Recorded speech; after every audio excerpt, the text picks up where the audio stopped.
Just I'm gonna think about it some. FOTMs, do you know what time it is? 10:30 in the morning.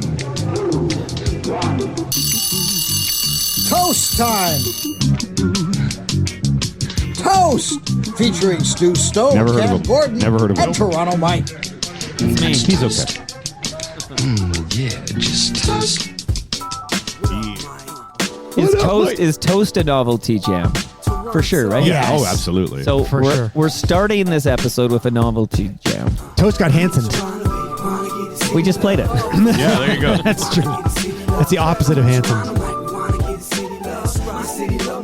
We didn't do a cold open. I don't do it for Toast. Oh, for God's sake. Haven't you noticed? Yeah, no, I guess. Yeah, no, I guess. Welcome to episode 1,600. No, it's 1,865 of Toronto Mic'd. 1865. Oh, nice. You were around back then. Yeah, right, it's a Rob? good year. An award-winning podcast, proudly brought to you by Great Lakes Brewery. Order online at greatlakesbeer.com for free local home delivery in the GTA. Palma Pasta. Enjoy the taste of fresh, homemade Italian pasta and entrees from Palma Pasta in Mississauga and Oakville. Visit palmapasta.com for more. Fusion Corp's own Nick Iones. He's the host of Building Toronto Skyline and Mike and Nick, two podcasts that you ought to listen to. RecycleMyElectronics.ca. Committing to our planet's future means properly recycling our electronics of the past. And Ridley Funeral Home, pillars of the community since 1921. Joining me today for this 51st episode of Toast, A new era. it's Bob Willette from Indie 88 and Rob Preuss from Spoons and Honeymoon Suite And Broadway. and the Elma Combo on May 21st. Get your tickets now. Yeah. Rob, say something right now that will sell some tickets to our live event on May 21st at the Elma Combo. Well, I'd like to believe that all the people listening right now are going to be there. And if they're not, they don't know what they're going to be missing. So they should get a ticket to find out what they're not going to miss. And if you miss it, you miss it. Yeah, because there's not going to be Don't you dare miss it. there's not going to be any recording of it. Don't You Dare Miss It is Red Lions. Billy Red Lions. But if you miss it, you miss it is Mendelsohn from Bay Blue Saul Radio. Mendelsohn, Saul yeah. Mendelsohn. And then, That's right, Saul. Saul Mendelsohn.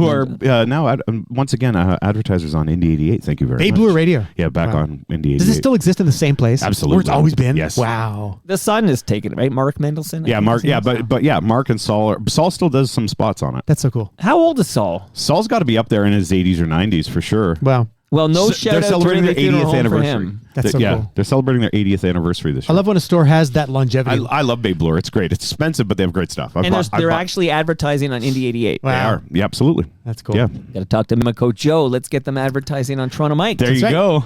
Bay Bluer. Okay, there's a lot of ground I want to cover. So let me, off the top, check in with Bob Willette. How are things in your world, Bob Willette? At work, things are terrific. I'm locked in. I'm basically on the air 6 days a week right now. I'm taking care of my usual Sundays, 11 to 4. And then Monday through Thursdays, you can catch me 6 to 10 after the lovely and talented non-FOTM Lana Gay. Never to be an FOTM. Now, she just doesn't want to talk about herself. She's just that person. Well, we might just talk about you. We could, you know what? If you said you want to come on and talk about Bob, she might say yes. You wanna actually. bet? She's one of the best people I know. But yeah, will not come on. Tell her I'll do it in the house on Hannah's Avenue there. Sure, you'll come by and do it right there on Hannah Avenue. I'll bike over the gear. Yeah, sure. Why not? Things are great. Our R1 ratings were terrific. Wow. Which was really good considering that had 1 month of Christmas music against CHFI, which is always tough because December counts in that ratings period. And I am now 3 weeks into the Bob version of the Electric Ballroom, which is Saturday nights. It's a mixed show from 8 p.m. to 11 p.m. That I feel very fortunate to do it. I'm like in the old dance hall days. I am the selector. I am the mixer, and I am the MC. I do all three, but I get to select. I have literally not been told one song not to play, That's and I've been amazing. able to play every. I mean, I'm not going to play I know what not to play, but I'm also pushing it a little bit. I'm playing some fun stuff. You know, I played a remix of Jolene by Dolly Parton the other day. I've done some really fun stuff, getting really good feedback, and we've done zero promotion for it. And it's every night, like there's probably, there's a good number of people texting every Saturday night. So it's really good. Thank you for asking. That's cool. Would you play Right Said Fred? Yeah, I would. Absolutely. For sure. And Absolutely. Would you regard that song as a novelty song? 1,000%. Yes, that is a novelty song. I agree. I used that song in an Instagram post yesterday. No, did you? I saw Ronnie Burkett, famous Canadian Of puppeteer. course, He did yeah. his show at Canadian Stage. Friend of Joel Greenberg. Yeah, I went on Saturday night to see his show called Little Willie. Oh, how was it? It was so good. It's running until like early April, I think. Oh, wow. And at one point, he has audience participation, and he brings this guy up to play Romeo to interact with Juliet, the puppet. The puppet? Oh, and wow. it's the scene where Romeo's dead. But he gets this guy up, and he makes him take his shirt off and stuff. And this my guy was gosh. totally game. He had good bod, and he had a good bod and everything, so he didn't care.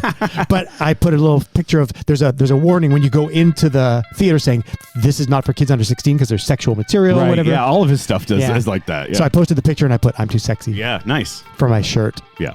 Let's see if Right Said Fred gets Hanson tonight. Yeah. That's right. Tonight. What time is Tonight. It doesn't matter. It feels like tonight. When people are listening, it doesn't matter. That's right. They could be listening anytime. it? Okay, so things are good in the Things are Willette good. world. Very busy. Yeah, it's March break with the kids, so Yeah. gonna go see the new Pixar movie this week probably, and it's just I'm one of my bits on air has been that there were no such thing as March break camps when we were kids, and my kids are not in March break camps this year. Good. It's not happening. Sorry, my March break camp was called.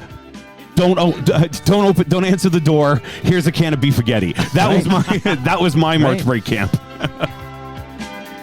You didn't ask Rob how he is yet. I'm good. We're segueing over to that. Okay. Because I was I thought a you were part of the moving on. Rob world. Oh, okay. Oh, yes. You got to let me cook, Bob. Sorry, I thought you were moving on. I'm always a producer at my heart.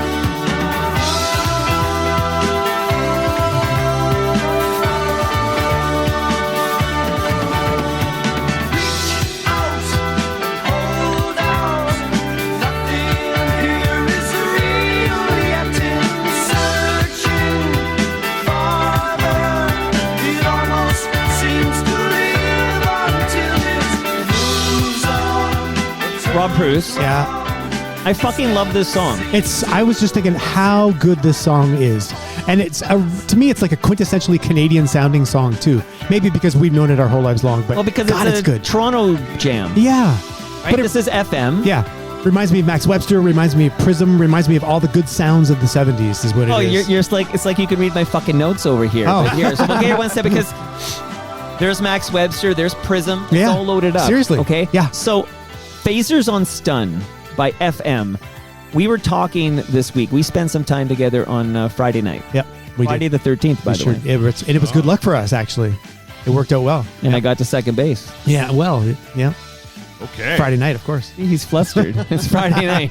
Things are all right. Okay, you and I went on a date. Yep. We went We went to the a screening of Nash the Slash Rises Again. at the Bloor Cinema, which is now called the Ted Rogers Hot Ted Dogs Rogers Hot Cinema. Dogs. But I will forever call it the Bloor Cinema, just like the O'Keefe Center. Yep. In the Sky Dome. And the Sky Dome, yep. Yeah, Sky Okay. Dome for sure. I said to you in the car ride there, I said, can you name a second FM song? Right. I don't mean to embarrass you, but No, you, it's not but embarrassing. I wasn't I there, can't. man. I am. I was listening to Big Bird and Oscar. That's okay? right. Yeah, no, I can't. So you can only. This is the one big FM jam. that Sure, was all off the over top, of, CFNY off the and top of everything. my head, and I don't need any more. I mean, you could call them a one-hit wonder, but I know they're not because I told you. What do you mean they're not? Clearly they are. they are. Yeah, but it's a hit. But I know the sound of the band because they Oh, did. you're saying they're a no-hit wonder. No, they're a one-hit wonder.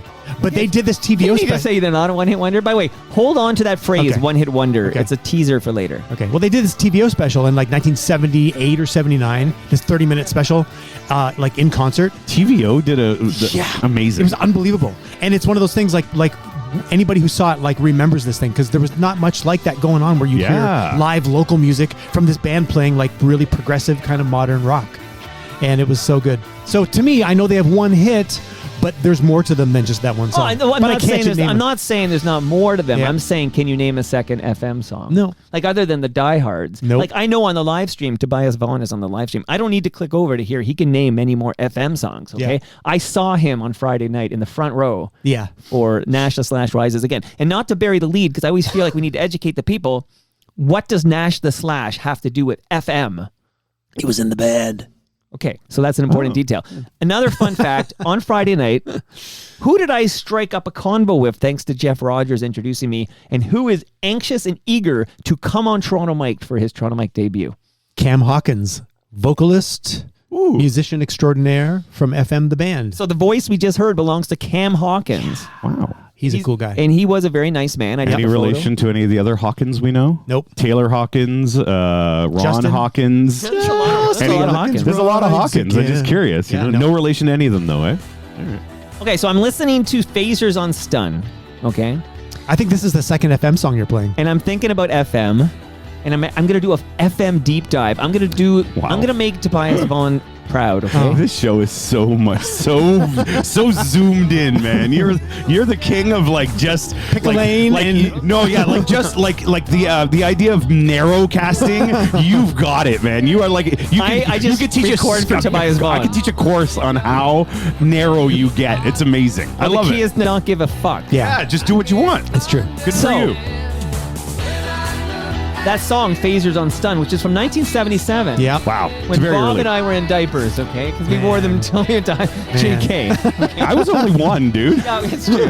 You might have been in diapers. I wasn't. I was out of diapers. I think I was. I was out of diapers, okay? I think you were. Yeah. It reminds me of, and Jarvis is upstairs now because of the March break. Yeah. And I was telling him, I played that song, and then this was Jarvis's jam for a long time because it was made really popular because of Teen Titans. Yeah. And he's a big Teen Titan head. But this is The Night Begins to Shine, which reminds me of Phasers on Stun. And who's this performer? 3 letters, B-E-R, I think. I have to Google it. It was made for Teen Titans, It right? does sound like... But this group called B-E-R, they made this song for Teen Titans. It does sound... You know what it sounds like? Something off of the... It's 40 years old.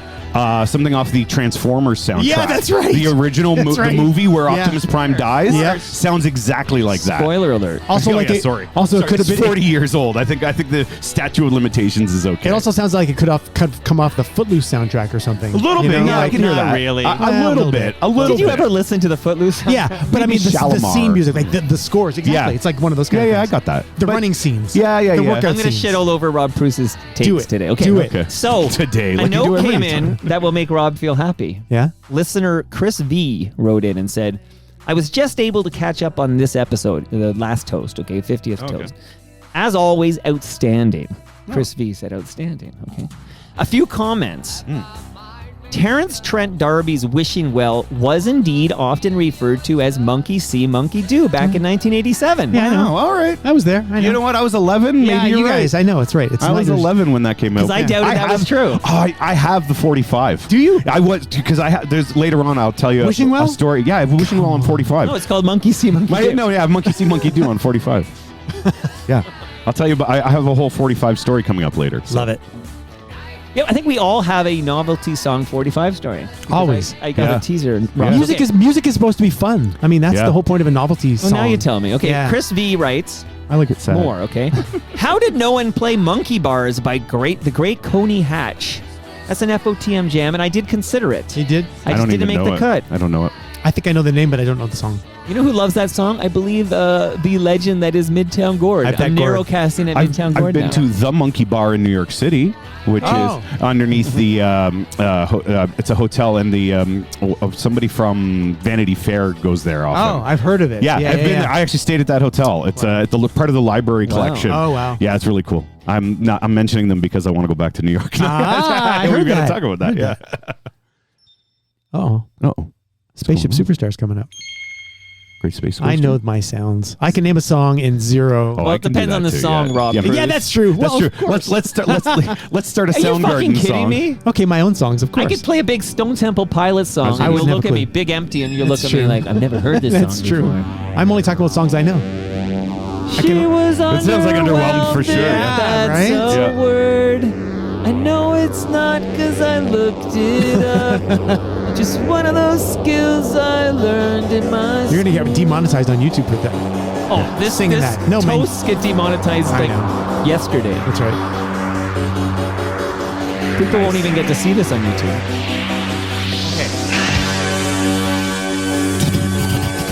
This song changed my life when I was 11. I mean, one of them, you know. One of many. Okay, one of 'cause many. we're all in a little journey here before we get back to novelty jams. So Every night is a different flight to a different galaxy. That's not Journey. You said Journey. Then I hit the road in my starship limousine.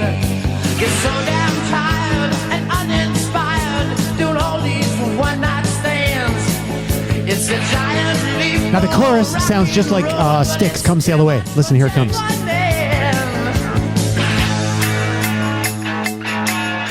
Cowbell? yeah, is that cowbell? Of course. More cowbell. And got a solar power laser beam guitar. He's a spaceship superstar. I'm at the top of all the charts on Mars. Okay, Rod, name that band. It's Prism. And who is singing on this song? His name is Ron Tabak. He was the lead singer.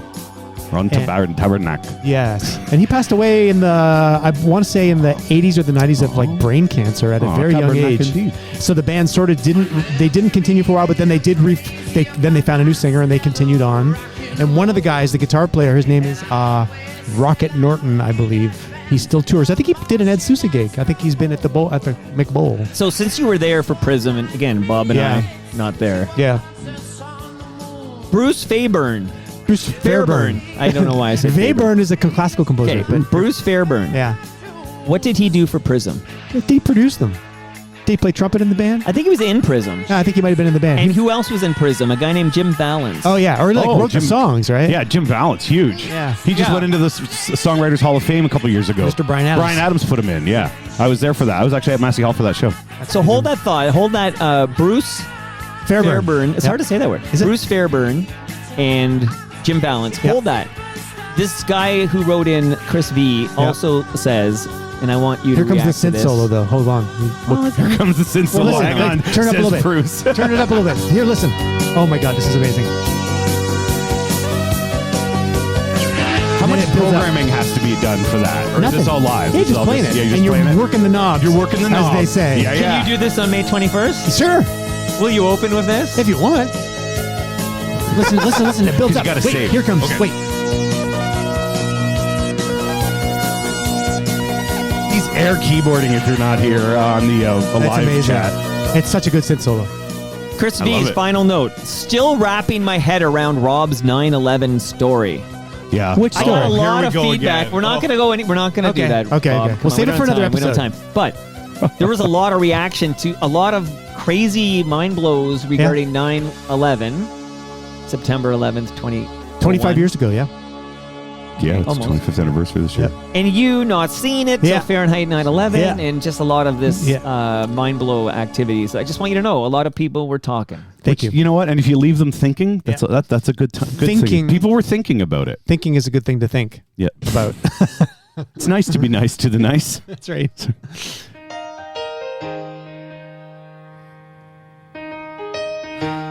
Leave on like a crown. Yeah. It's a little bit funny. It's another Mark Cohen song. You know I'm a dreamer. See him on the TV, preaching about the promised land. He tells me believe in Jesus, steals the money from my hands. Some say he was a good man. Lord, I think he sinned. Yeah.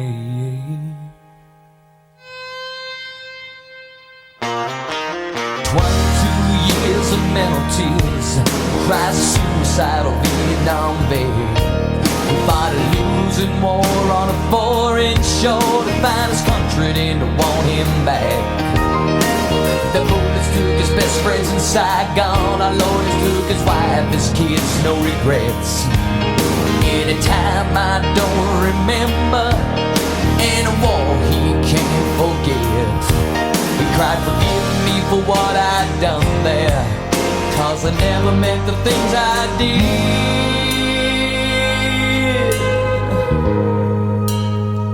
And give me something to believe in, that there's a Lord above. I want to come out of the closet as saying I like this song very much. Something to Believe In by Poison. I feel better coming out, being clean with you about that. I like this song, not ironically. Poison's got some jams. Every song has its fan. This song is from Flesh and Blood, 1990. This is a 90s jam. Right at the Anyways, very who do you beginning think is of- producing this song? It's not Bob Rock. No. Good guess. Yeah. Bruce Fairbairn. Bruce Fairbairn. I followed There his you lead. go. see, Yeah.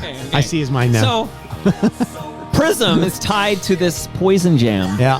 from Flesh and Blood. Poison, Sebastian Bach? No. Sebastian Bach is 18 in We Life. just did, yes. I know. That's Skid Row. Skid Row, sorry, we that's just right. The did Monkey a Jam. toast Yeah. with all But those Skid Row songs. Did you know there's some Sebastian Bach news I can tell you about? Tell me, I'm ready. He's taking over Twisted Sister. Oh, wow. Because Dee Snider's retiring. Oh, and D. Snyder is an FOBW. FOBW, yeah. Wow. Dee Snider is 71 now and says he can't do it on the road. And so if you see Twisted Sister, it's going to be with Sebastian Bach. Is he going to put on the wig and the makeup and I everything? don't know. If he's going to put on that T-shirt. Yeah. I'm not sure. Anyway, sorry to interrupt. I didn't mean to interrupt. No, that's what we Please. do, and that's fine. That It's is fine. what we do.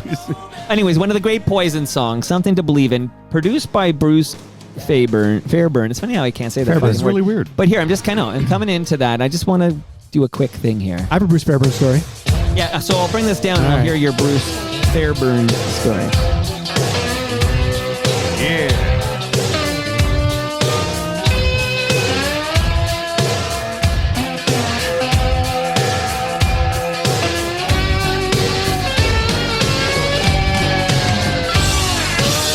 Ragdoll, living in a movie. Hot tramp, daddy's in a cutie. He's so fine, they never see you leave it like a ragdoll. Man, hot time, forget it while it's easy. I don't mind, come on over see me. Ragdoll, baby, won't you do me like you done before? Dabba dabba doobie, dabba doobie dale. I'm feeling like bad. All right, you ready for a mind blow? Yeah. I feel like we're doing Vancouver mic'd here because this all happened in Vancouver. But who do you think's producing Ragdoll I'm for gonna Aerosmith? I'm gonna go out on a limb and I'm gonna try Bruce Fairbairn. Fairbairn? Yeah. Yes, sir. Who do you think wrote this song? Jim Valance. Jim Valance. Wow. This counts as So this is the almost Vancouver CanCon, connection. actually. Yeah. Yes, it's oh boy. CanCon. You're the expert. But then, Aerosmith had such a good time in Vancouver doing this with Bruce Fairbairn and of course this song written by Jim Valance. So there's a huge Prism connection. They do Pump. Yeah. Pump Yeah. is produced Yep. by Bruce in Vancouver. And probably engineered by Bob Rock, right? Because it was Yeah, Bob that's and right. Bruce were the team. The whole Tears Are Not Enough contingent over there. That's My right. goodness gracious here. Yeah. And why do you think, Aerosmith, why do you think these rock bands are going to Vancouver for this? We lost Bruce in his 50s. I Yeah, think. yeah. They're going long gone. They're going to Vancouver because Bruce and Bob So are why do there. you think they're going there? For Bruce and Bob. Okay, but what did they do that got their the trust of the Aerosmiths of the world and all these They make good music. Poison and all this They stuff? got a good recording Okay, I'm studio. going to help you out. You ready? Okay, yeah, do it. Living in a movie. Whoa, whoa, whoa, whoa. Well, this is where my story goes. Yeah, then we're going to get your Yeah. story. Okay. I want your fucking story, Bruce. My story's related to Bon Jovi. Okay. You ever see the SNL sketch where they have John Bon Jovi trying to name the band with the rest of the band? No. I really think John Bon Jovi's a good name. Or Bon Jovi's a good name, guys. And everybody's like, we think it's just because it's your last name, John. It's a great sketch. That's funny.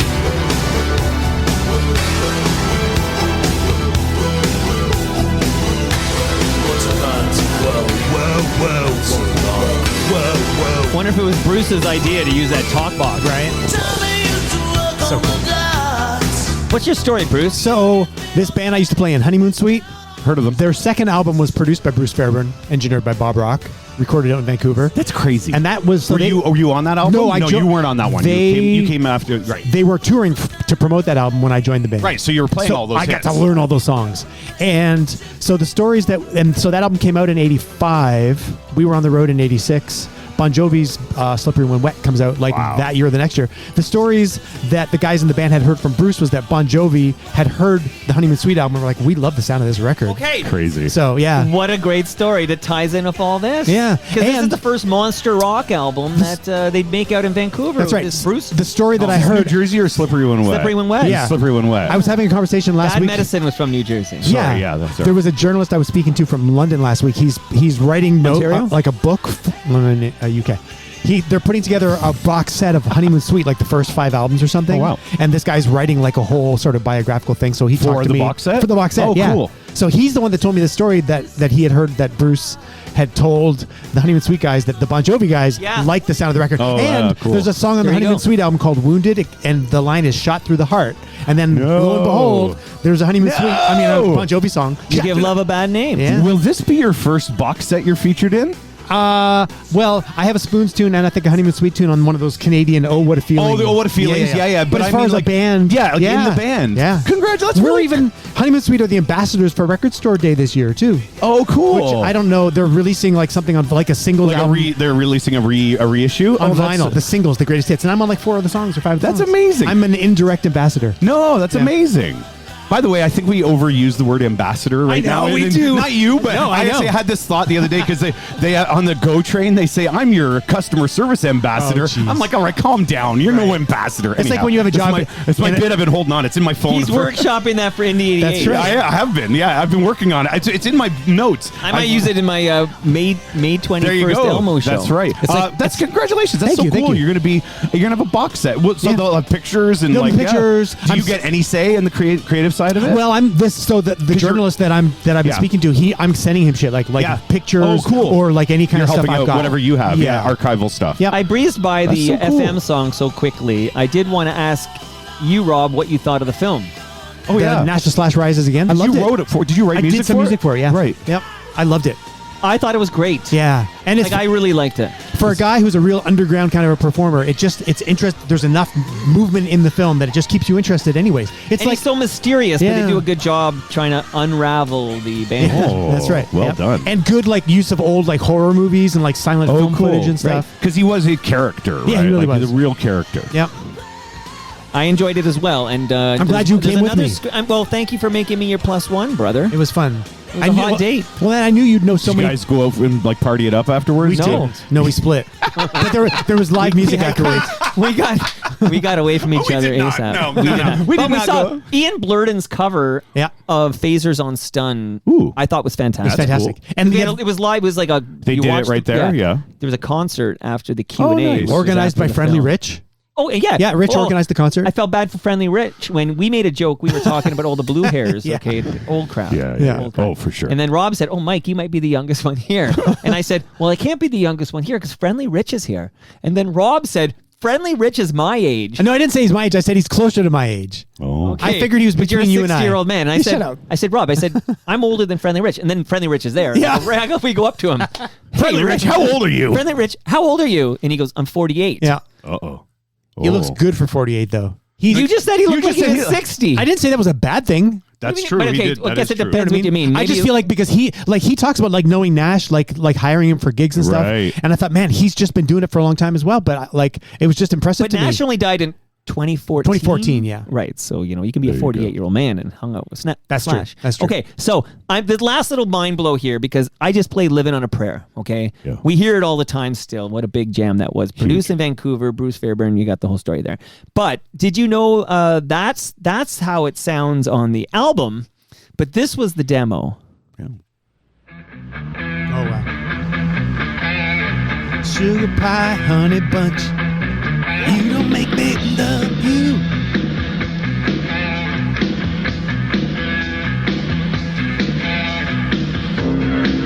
Oh, wow. Sorry. No talk box. Yeah. Wow, wow, wow, wow, wow, Right. wow.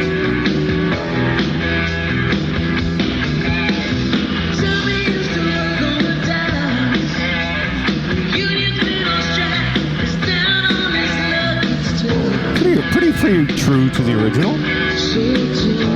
So that's the demo. Wow. And in case you forgot how it starts, we'll do it again real quick here. No, it's Oh, a it good- does that right. It's Yeah, got the that synthy thing. Yeah. comes in here.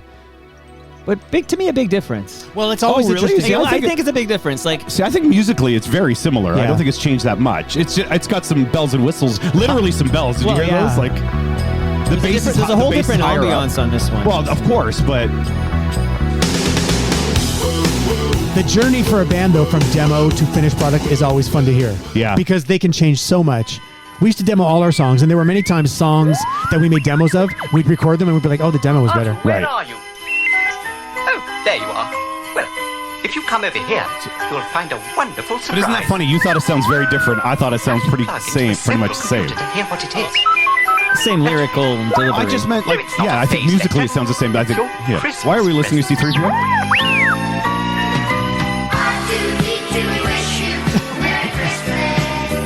All right, 2 reasons, Bob Willette. One Here is we this go. is a novelty jam. Yeah. We're kicking out novelty jams. This But is more Rob Preuss choice. significantly, This is on the. I have the vinyl of this. Yeah. this song is the first musical credit attributed to a young John Bon Jovi. Oh. We know that's where you are. There he is. Our chimney's big and round, so you can come If you say so. I know he's on the credits. That's but okay, totally him so, right there Okay, singing. so John Bon Jovi's first professional recording. Wow. We Wish You a Merry Christmas by R2D2. as we decorate the Christmas tree.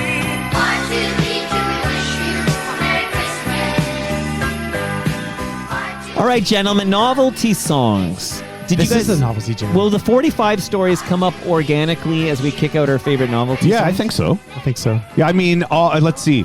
No, my first one is I have the full album from when I was a kid. Yeah. So What we'll is it? see. Well, you'll find Oh, out. you're playing the song. Yeah. Oh, okay. yeah. I'm playing the song that. Yeah. Oh, but, good. But the last one, I literally had to. I recorded my own 45 because I couldn't find the version that I used to listen to Oh, as a kid wow. online. That's amazing. Everything was different. Oh, That's my why I God. recorded it. Wow. We'll talk about it when we get to it. All but, right. Yeah. Rob, Yeah. do you want to tell us why you chose this topic? Do we want to have a beer? Yeah, let's Oh, yeah, sorry, because I've been drinking a coffee up here. I Yeah, got my crack left, open your beer. left field. Yeah, I'm going. Okay, so let me shout out. Go ahead. Yeah, what do you go got ahead. there, Bob? Oh, I've got the bricks and mortar, the coffee porter. It's morning, so I'm gonna have the coffee porter. Bricks and mortar coffee porter. Yeah, from left field. I love the left field guys. They also have a great restaurant in Liberty Village, Nice. right near the radio station. So, Great Lakes Brewery, the official craft beer, official beer of the Yeah. Toronto Mike podcast, they have a great podcast called Between Two Fermenters. Subscribe and listen. Like, tremendous. We just had Jim Brickman in. Nice. cool. Wow. We're that guy's uncovering been the around. history. He's the first craft brewer in the province with Brick. Brick Brewery At, back in Waterloo. the day. I Wow. remember that they used to advertise on the Edge, on Edge 102. They were the OGs. Yeah, And before Sleeman, and then that whole thing. you got it. And a recent guest was a founder of Left Field Brewery. And of course, when people come into the basement to be on the great Between Two Fermenters, they bring beer from their craft brewery. So I get a lot of beer from different craft breweries. And I wanted to share with you chaps the Left Field beer that I got because they came on Between Two Fermenters. Thank you so Thank much. you. And I just want to say that it looks like I can't see it quite well because I'm wearing my sunglasses inside. But the Bricks and Mortar Coffee Porter, part of the proceeds go to the Red Door, which is a fabulous shelter for women who have been abused. Good cause. We've supported them at the radio station a couple times. Do you want to tell people why you're wearing sunglasses? Because I'm an idiot and I broke my regular Say no more. glasses. Yeah. So I broke my regular glasses. I only have one. I have them here. I may put them on at some point, but they're going to be Yeah. all crooked. Oh, I the literally broke it size right off. off. Yeah, Yeah. yeah. So and it's the second time it's happened. It's the actual steel, like the actual steel broke. It didn't like I don't know. I fell asleep with them on or something. So that's why I'm Bob McCowan or what's it called? Howard Stern? Howard Sterning it. All right, here we go. Cheers. Cheers. 1, 2, 3. Cheers. Thank you. And here's some Max Webster for you, Rob Preuss. Thank you. Shout out Ridley Funeral Do Home. you want to that's shout? Yeah. Do you want to shout out the Ridley Funeral Home here? It's very coffee forward. Terry Watkinson, keyboard player, Max Webster, passed away a couple weeks ago. Oh. 3 weeks ago now. See, I paid homage. I know you tribute did. with Blair Packham, but you're a fellow keyboardist who comes Yeah. up just a little later. Yeah. I would be fascinated to know what you thought of his. Did you know him? I didn't know. I did No. not know him. No. But sort of like you playing Spaceship Superstar, this was all the music in my childhood that I was listening to at the time when I was starting to realize how cool synthesizers were and I would listen and I was in bands already, and I had a synth. But I would listen to these songs, like a song like this and a song like Spaceship Superstar, and just like I knew they had synths that were like way more advanced than what I had. Nice.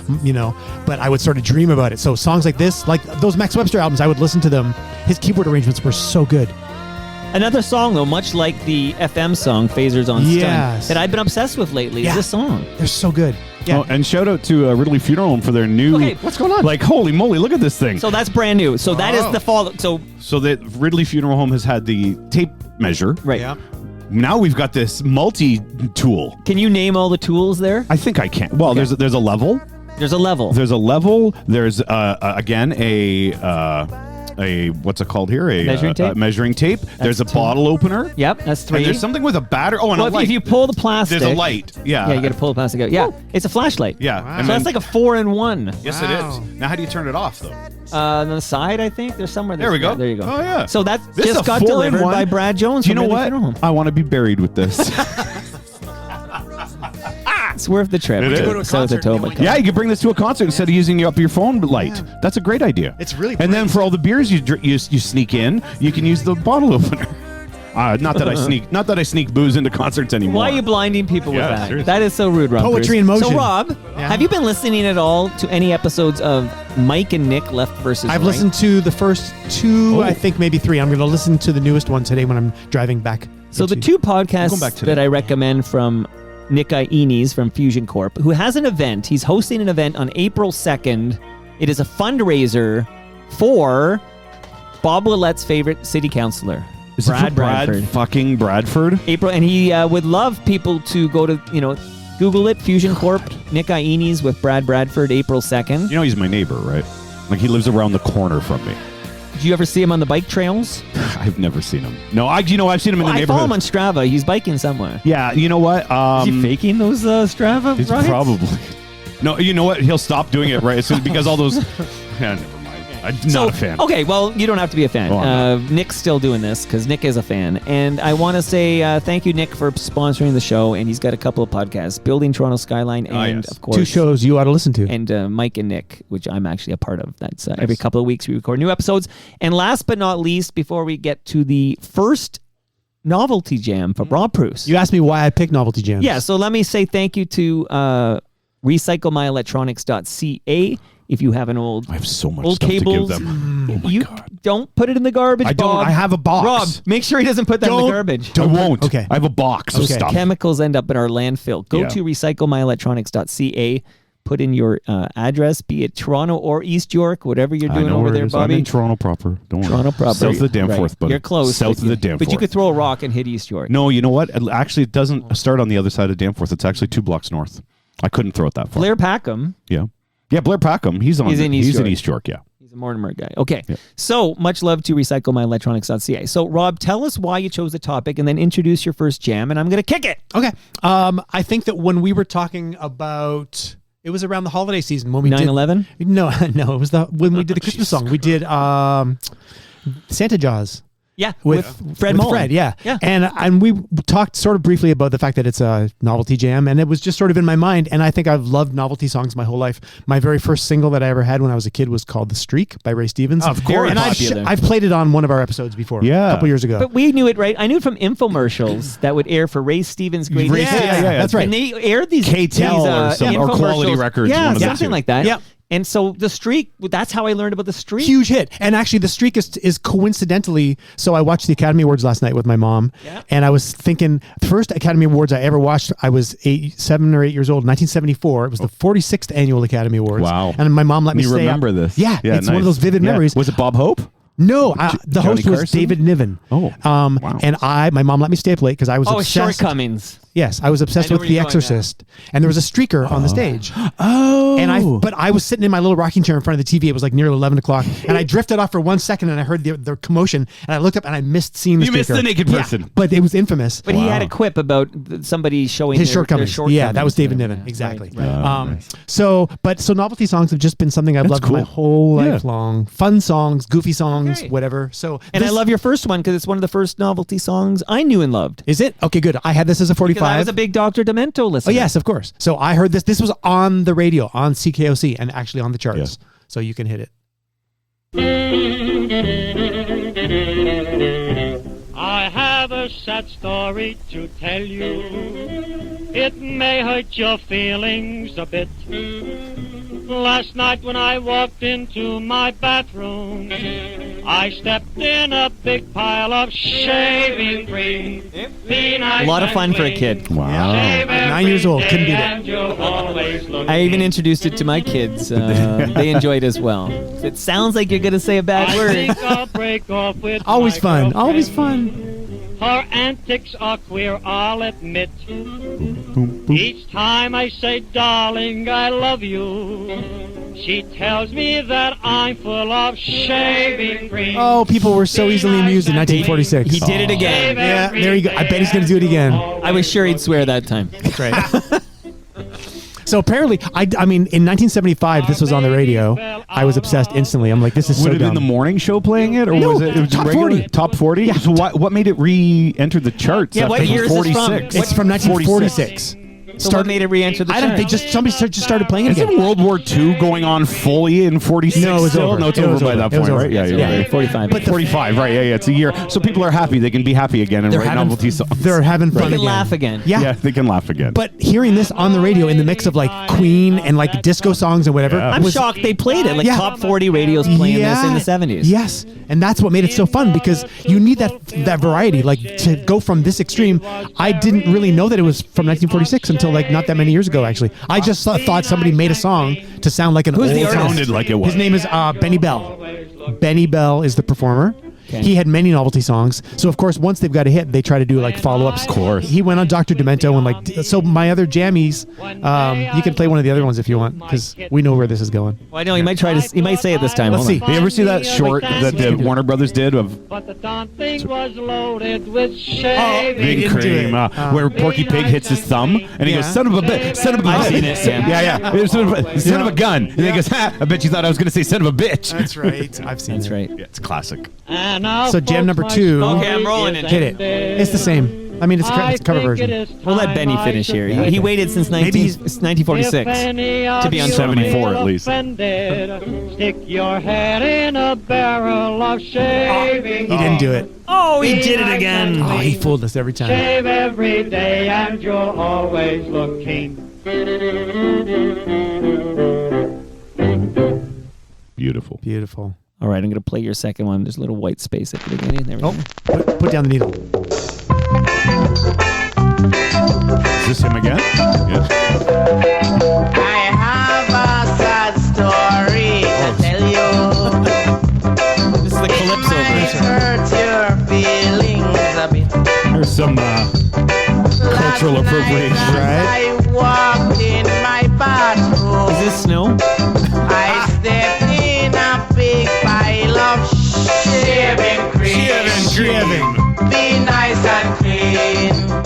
But this didn't air on your radio station. No, I just found this looking for like if anybody else did it. This was a band called the Fabulous Five Of course they are. from Jamaica, and So it's not Calypso okay. then, They're it's from reggae. Jamaica, Bob. I want Okay. you to apologize. yeah. So No, it's they're- not. they No, are but from it's not Jamaica. Calypso then. It should be, it's reggae then. Okay, but it's not appropriation. No, it's not. But they went right for it in 1976, and they're like, this He is a looks big like hit. Bob McCowan. Look at him quickly. I don't know. what Bob I don't McCowan know looks if like? that- I don't know. Don't No. say Beard? that. Like, not now, Bob Oh. McCowan. Like don't Bob like McCowan that. in the 90s. Oh, now I got to take the glasses off.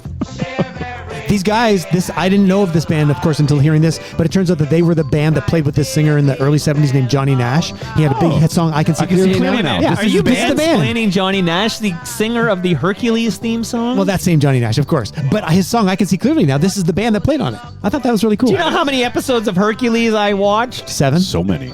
Well, there was So only many. like one episode, one season, wasn't there? They just played it over and over again. I saw it so many Yeah, times. I know. Man. You put that on and that ring. that and Rocket Robin Hood were yeah. on at the same You're time. right. You're love right. Rocket They were a Robin. combo. Olympia! You can fade this one out and just play a bit of the next one. It's another Dr. Demento version. Herc, Herc, Herc, Herc, hey Herc, hey Herc, Newton.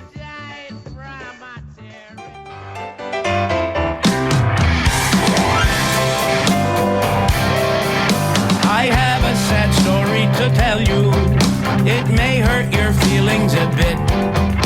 Last night as I walked in my bathroom, I stepped in a big pile of shaving cream. Be nice I just remembered. So the problem I have with this song is it's a one-trick pony, and that trick gets old really fast. It really gets old fast. I know. So this one you don't have to keep playing. Like you can't listen to it. You can't buy this 45 because you can't listen to this twice. This was on a Dr. Demento punk tribute album to like novelty songs. So this guy's name was Uncle Floyd. He was a TV host, like a kids' morning TV host. Joe Flaherty. I love it when guys call themselves Uncle and I know. like Uncle Bobby, Uncle Floyd. Yeah, this guy's name was Uncle corner Floyd. store called Uncle Don's. Right. It's creepy. So yeah, it gets old fast. But yeah, it's punkish. The bass player on this actually was from Roxy Music, which I thought was cool. There's the time. Can I ask Bob Willette if he listened to Dr. Demento? I didn't. You guys keep talking about it. I didn't. I listened to the Sunday Night Funnies with Rick Hodge? Rick Q107. Hodge. Chum FM. Okay. Chum FM. There was a Q107 thing that I used to listen to related. With Wallachin. Yes, Comedy Bowl it was called. Yeah, no, that was before my That's time. before your time. Yeah, that was my time. I would. Yeah, I listened to the Sunday Night. I loved stand up, and you'll see. Yeah. I loved. I still have all my stand up albums. Still have all your Bill Cosby. Oh, yeah. Still have all my Bill Cosby and Cheech and Chong And Steve Martin. Is it, Steve Martin, Robin Williams, George Carlin. George Carlin is the one I could still do. Stephen Wright. Didn't have any Stephen Wright. I had Stephen Wright cassettes because I would have got on my own. I would have actually. I think I stole those from friends. Were you guys the Jerky Boys generation? No, that's past me. Is it past you? It was at high school. It was never my kind thing. of our generation. It was kind of mine too, though. I listened to that first album like I cracked my. I never liked it. No. I didn't like the Jerky Boys. I liked the Dice. Andrew Dice Clay. Oh, did you? Mary, quite Hickory contrary. Dock. Yeah, The bush was. Mary, quite contrary. Trim that. It's so damn hairy. Oh, The day the laughter died. yeah. That's right. Yeah. So that was sadly my era, and you'll see from two of my three selections, they are NS. There's swearing in all of them. And you know we hear Andrew Dice Clay on Top 40 radio in this city all the time. Did you? Oh, Unbelievable. Oh, Unbelievable. by EMF. yeah. That's right. That's a sample. Even of them. Indie 88's playing that. Yep. Right? Yeah, we do. Yeah, I actually have. I found on Spotify you can block certain bands. It's beautiful. Like it's just like that way. Blocked EMF? EMF. I don't ever need to hear EMF again. I've blocked Three Doors Down. That's I've funny. blocked so many bands that are just like that radio's killed. Admittedly, That there's is so funny. many. And I know he just died. The Three Doors Down. He just guy. died. I got Yeah. big points in the Deadpool when he died. Oh, really? You had him? Yeah, because he had disclosed his cancer. Oh well, then that's you. So you That's put not him cheating. on. You put him on your list after he disclosed his cancer. Of course. That's He's like only trying to get 40. insurance after you disclose cancer. It's not gonna happen. Look, Andy, who's on the live stream, will tell you that is the way to play. Okay, that is not Wow. cheating. It ain't. It's totally cheating. You ain't cheating. You ain't trying. Well, That's what that's Andy true. taught me here. Yeah. Thank you, Okay, Bill shout out to Belichick. Uncle. Thank Uncle you, Floyd Vivino. Thank you, Uncle Floyd. Yeah, Inflate Gator. Shaving cream. What words, Bob, before your first novelty I grew up in a very jam? unique household where my mother loved really cool music and country music, and because my grandparents loved country music, and my dad was like more of a poppy guy, loved like Elton John and Barry Manilow, we had tons of different types Carpenters. of music. Carpenters. We had, and this is one of the country albums we had, and I listened to this song a lot.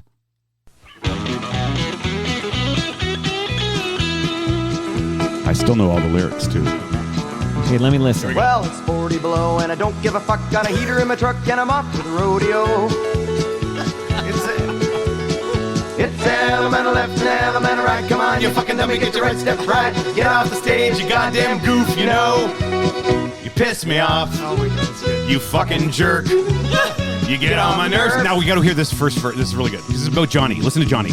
Well, here comes Johnny with his pecker in his hand. He's a one-ball man and he's off to the rodeo. One-ball man. Woo! It's elemental left and elemental right. Come on, you fucking dummy, get your right step right. Get off the stage, you goddamn goof, you know. You piss me off, you fucking jerk.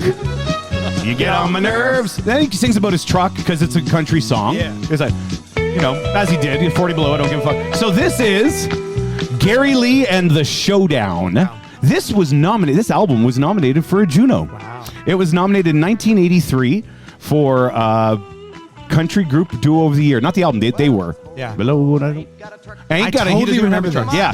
So, what's interesting about this song? Come on, you fucking dummy, get your right step right. Get on stage. So it came out in 83. Wow. You piss. I'm 7 years old. I had parents. You're made for this. Oh, my parents they let me listen to and see far too many things that I probably shouldn't have. So they're actually from Medicine Hat, Alberta. They're Canadian. Wow.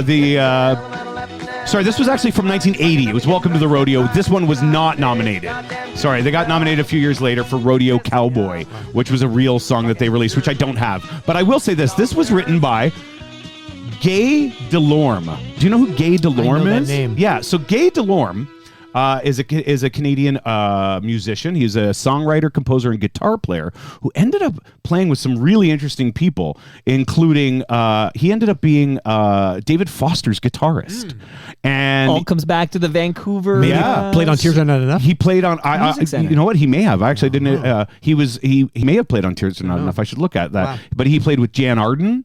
The Powder Blues Band, Wow. David Foster, like I said, the Edmonton Symphony Orchestra. He did a thing in the 80s. He played for the CBC, a whole bunch of other things. But the other thing, another comedy album that I mentioned was Cheech and Chong's wedding album. And he wrote a very famous song from Cheech and Chong's wedding album, which is My Mind Blow, which is also another very funny, it's a novelty song from...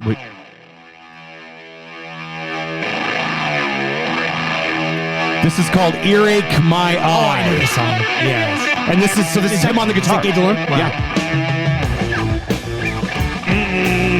This is where the dad's like, I've got an earache my eye. And he turns the music on. So this guy wrote, this is a great song, actually.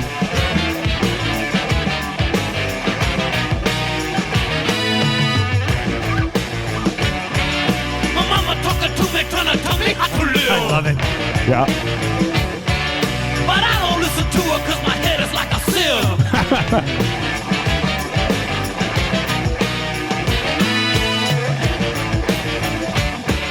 So, He disowned me because I wear my sister's clothes. so according, He called me in the bathroom with a so the single for a rodeo song went double platinum. Wow. The single did, and then actually they say that it was compiled by Dr. Demento on Dr. Demento's Mementos and was used in Stephen King's film Sleepwalkers. Oh, wow. From '92, which actually led to the rodeo song charting in 1992 in the UK. Oh, it was a geez. top 40 song in the UK. Yeah, and all written by this guy, Gay Delorme. Gay That's Delorme. so cool. Yeah, pretty cool, eh? Yeah. It's always neat when you see the journey somebody does with the variety of things Yeah, they do. this guy's worked with everybody, but Wow. he became like a real, he's still around, I think. Oh no, he's passed away now. Sorry, he passed away. That's right. He had a heart attack in 11. But he was, like a regular. He was an LA guy who just played with everybody. Crazy. Yeah. You have And another wrote- mind blow. Yeah. Oh, what's that? Don't you have another mind blow? Do I? Yeah. Play it. I don't know. Blow What it. I don't remember. Hit it. All right, let me remind you of your mind blow, Yeah. Bobby. Is that not yours? Where did this song come from? I don't know. Go back to my email here. Hang on. That's funny. I thought This is Wildflowers, Skylark. Maybe he's playing on this. He's going to remind himself. Oh yeah. Hang on. Skylark. Right. Times you could imagine. I can't take him seriously with the I sunglasses totally on. forgot what this is. Oh, yeah. No, he was a member of Skylark. He was a member of Skylark. That's it. Thank you. Thank you. I was like, there's something here. Yeah. Sorry. So he was also he's co-wrote this. He designed the Buick Skylark. Yes. Great car. I mean, I was more of a Century guy, but still. I had a Buick Century. That's crazy that he's on this and the country song and the Cheech and Chong. Yeah, all three different. Yeah. Thank you. Sorry, Love I it. totally missed that I put that down there. And say his name one more time. His name is. Hang on. Gay. What was Delorme. Delorme. Gay Delorme. And yeah, so apparently this Skylark has been used as a huge hip hop sample. Really? Yes. Wow. That was, and I didn't go that deep, but Okay. yeah. So there you go. So he was in all three of these. Yeah. He doesn't have a writing credit on this, but he played on it, and he That's was in the cool. band. She's Okay, a lady. breaking news. J-Ho, Hey, J-Ho. who returns in a couple of weeks. I got to figure out what day it is, but he's coming back because every quarter he visits. His family had a 1977 Buick Skylark. I had a 75 Buick Century and an 84 Buick Park Avenue. Those are my first two Those are like cars. boats, aren't they? They were both boats. One of my biggest Did you learn to regrets. parallel park with those? Yeah, I did. My 75. I bought my 1975 Buick Century from the original owner in 1995. Wow. So it was 20 years old. Wow. The man bought it when he was 65. Wow. So I owned for 1 year. I owned a real shipbox, but it was a Buick Somerset. Ooh, I don't even know that. I know. Wow. But an Ian Service had a 1992 Buick Skylark. Yes. That was owned by a guy with one leg, so they named the car Eileen. I love it. My car I bought it was my drama teacher's grandfather. Wow. Yeah, and it only had 60,000 miles on it when I bought it, and I ran it into the fucking ground. Yeah. I drove it to Cincinnati to ride a roller coaster. I think I told you guys about my first road trip with my buddy. It was to ride the world's longest wooden roller coaster. Yes. Saw the Cincinnati Reds play. Wow. Went and saw Aerosmith in Pittsburgh, and then up to Cleveland. Yeah, I did all on one road trip. On one road trip. Oh, you need to write a book. Oh, and that was one. Wow. And that car took me to probably 25. Yeah. Probably took me to 25 Pearl Jam shows. Yeah. The 75 Buick did. One time the heat shield on the catalytic converter it fell off, and my buddy's shoes melted to the floor. We were getting to the border, and his shoes were stuck to the floor. It was amazing. So that book is for you, Bob. We weren't 1970s teenagers, No, we're not. but there are these are all 1970s teenagers, and this is some great jams. Well, there are jams in that book. It's a good book, though. It's fun. I'm making Shout my way out through the it. author. Todd Bueller. FOTM Todd Bueller. His episode was really good too, I must say. And I gave Rob a copy of that book Very Friday. Cool. I'm really looking forward to getting more more of into it. the life of a 1970s teenager. So the Novelty song leads to this guy was a real musician. I know.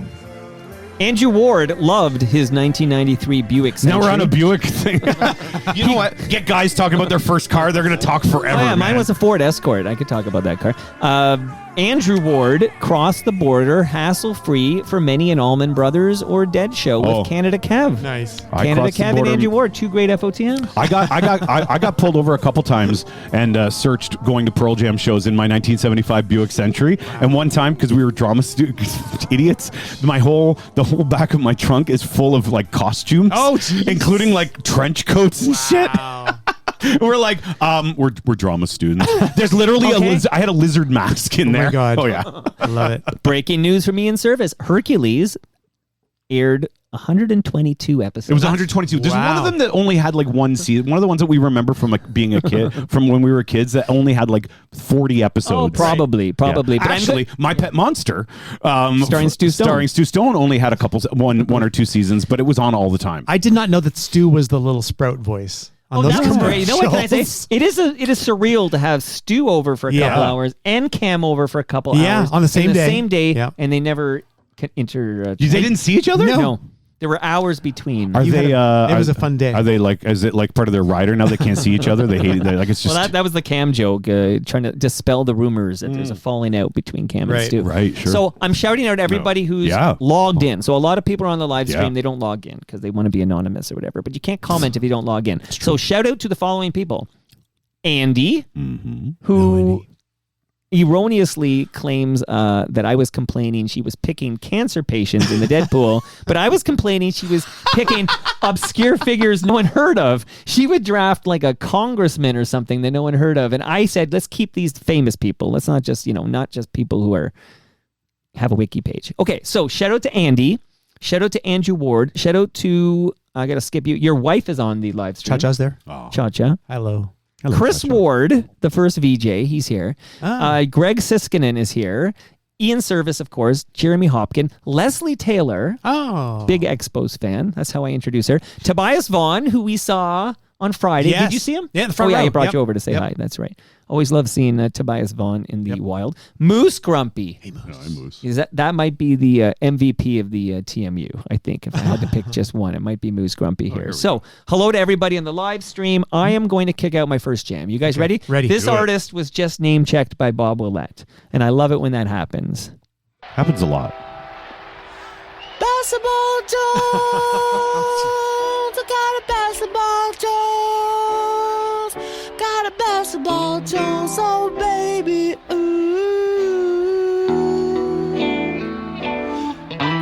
Yes, I'm the victim of a basketball Jones. Ever since I was a little baby, be dribbling. In fact, I was the baddest dribbler in the whole neighborhood. Then one day, my mama bought me a basketball. And I love that basketball. I took that basketball with me everywhere I went.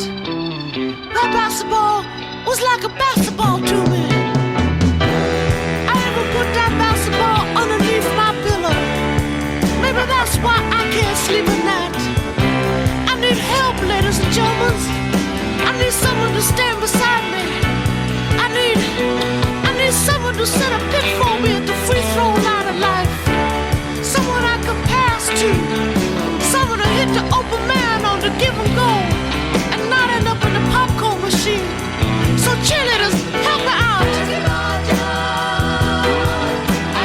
Listen to these backing vocalists, because I'm going to name check them in a minute. They're so good. Well, they should be good. Wait till I name check these guys. Okay, I'll bring her down, okay? This is Cheech and Chong. Yeah. Basketball Jones from their 1973 album Los Chichinos. That's the best I'm going to give you, Los Chichinos. Okay, this is obviously Cheech singing in falsetto. He's trying to trip through the daisies there like he's Tiny Tim or something here. What? There's a novelty song, Tripping Through the Tulips. Yeah, tiptoe through the tulips. Not tripping through the tulips. That's not Trippin' Daisy. Yes. There you go. Tripping Daisy. There's a band. Is that I Got a Girl? Yeah, I think so. I Got a Girl. Yeah. Is that a novelty song? Almost. Tripping Through the Tulips is definitely a novelty song. I loved that song for a very short period of time, that Trippin' Daisy song. Okay, but we're talking about Cheech Marin here, okay? So... And Tommy Chong. Yeah, but the yes, well, the voice is Cheech Marin here. So I am going... And Tommy Chong is father of an FOTM. Father of an FOTM, that's right, yeah. Multiple FOTM. I have a... sorry, go ahead, and then okay. No, you go. Don't and then forget, though. Mine is, yeah, no, I won't. I'm going to name check some musicians who appear on this record, okay? This is the Mind Blow 2. Here are some people who appear on this record. George Harrison. Yeah. Billy Preston. Wow. Yes. Tom Scott. Carole King. Wow. Can you imagine? And I mentioned the background vocals I wanted you to focus on. Michelle Phillips from the Mamas and Papas. You ready for this? Yeah. Darlene Love. Wow. Ronnie Spector. Can you imagine how high they all were? Like, just... Singing Basketball Jones. It's so much fun. That's much what fun. music is all about. Carole King is playing electric piano. Wow. Holy crap. That's crazy. That's amazing. Did you ever meet Carole King? I never Mr. did. Preuss? Not yet. No. Yes, it's not too late. No.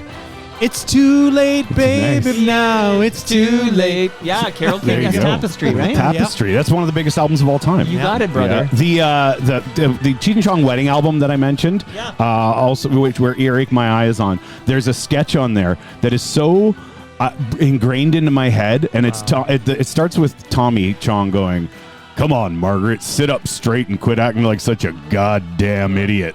I mean, what the hell? It's only a porno flick, for Christ's sake. Come on, look at the goddamn thing. You might learn something." I have the entire thing memorized, and it gets very inappropriate.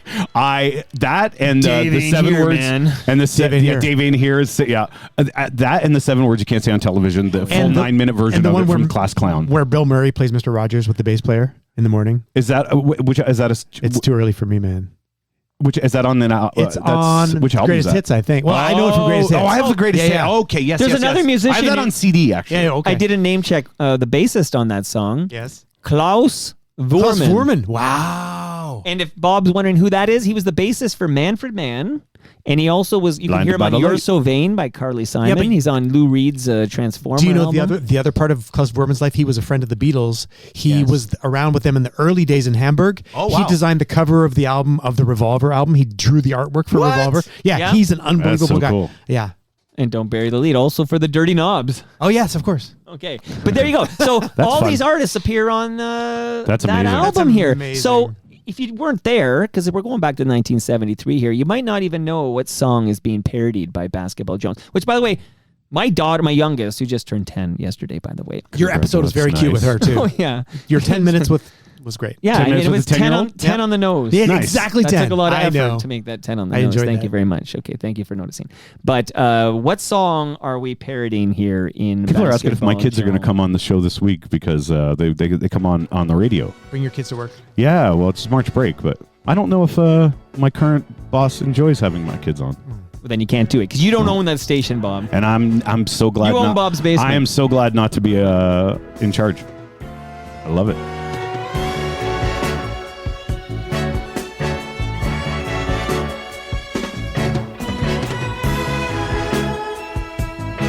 So this song went all the way to number 16. It sounds like the theme for a TV show. Did you miss me over the weekend? Oh, wow. Wow. If you Yeah, did, babe. It's getting hot in here. Why did you call me? Yeah. I was waiting all night But for you to now call. that I'm here, Yeah. Well, what's gonna happen? I don't want to bore you with a long, Oh, no, you irrelevant conversation. You can tell me whatever you want, baby. But you see, Doc, Okay. I think it's about time for me to get real serious Let's about do it. you. Yeah. Because if someone was to rip me off you, I couldn't account for my actions afterwards. And the way I'd feel, knowing that you should have been mine all the time. But you see, I not only This want is you, Love baby, Jones. Oh, and it's from 1972. Wow. the And it was a hit, man. music is You're so top strong. 20, buddy. It's Who's the almost performer? like Who is that it? was a joke. This is a guy named Ralph In other Eskridge. words, Wow. baby, Wow. I And there's a just got to 12-year-old in this band named Daryl listen Lamont. to me, darling. This band is called Brighter Listen to Side me. of Darkness. Wow. They're a Chicago band. They were early 70s deal, but this was their biggest hit. So you have no memory of So, this on so you're CKOC? saying this is? No. So you're saying Basketball Diaries? Basketball Jones. Jones Yeah. is a parody of this? Wow. Correct. Okay. Like this comes first. This is the hit, 1972. Oh, there's the voice that they were doing. 12 Yeah. Yeah. The high end. It's a Yeah. 12-year-old. Would you call it a direct parody or inspired by? I don't think it's a direct parody. I think it's a direct parody. Oh, why? I don't think so at all. Well, Love Jones is a hit, and then 1 year later they put out Basketball Jones, which I just played. It's inspired by it. I for think it's sure. inspired by. I don't Yeah, think yeah. it's a parody.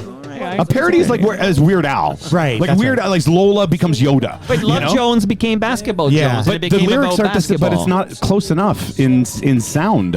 I go. Says you. I accept both choices. There you go. I accept both Look answers. at you. Are you a politician? Yes, I like accept it. both answers. I don't know what universe Basketball Jones is not a direct parody of It's Love not. Jones. It's inspired by. It's in an alternate universe. There you It's go. a direct parody. There you go. I'm going to ask in my Cheech opinion. Chong Yeah, ask. if it's a parody. They'll tell you it's a parody. Yeah, get one of them on. They're both still around. I got the daughters of one. That's the best I could do. Come on, okay? man. The That's best like me saying I got Loretta Swit's daughter on. I got Loretta Swit. That's right. Shout out to Ridley Funeral Home. I got Ray Dong Chong. Come on, man. Twice, I believe. Yeah, I think so. Yeah. All right, okay, I'm digging That's the great. vibes. It's really here. cool like it. though. I love the sound of it.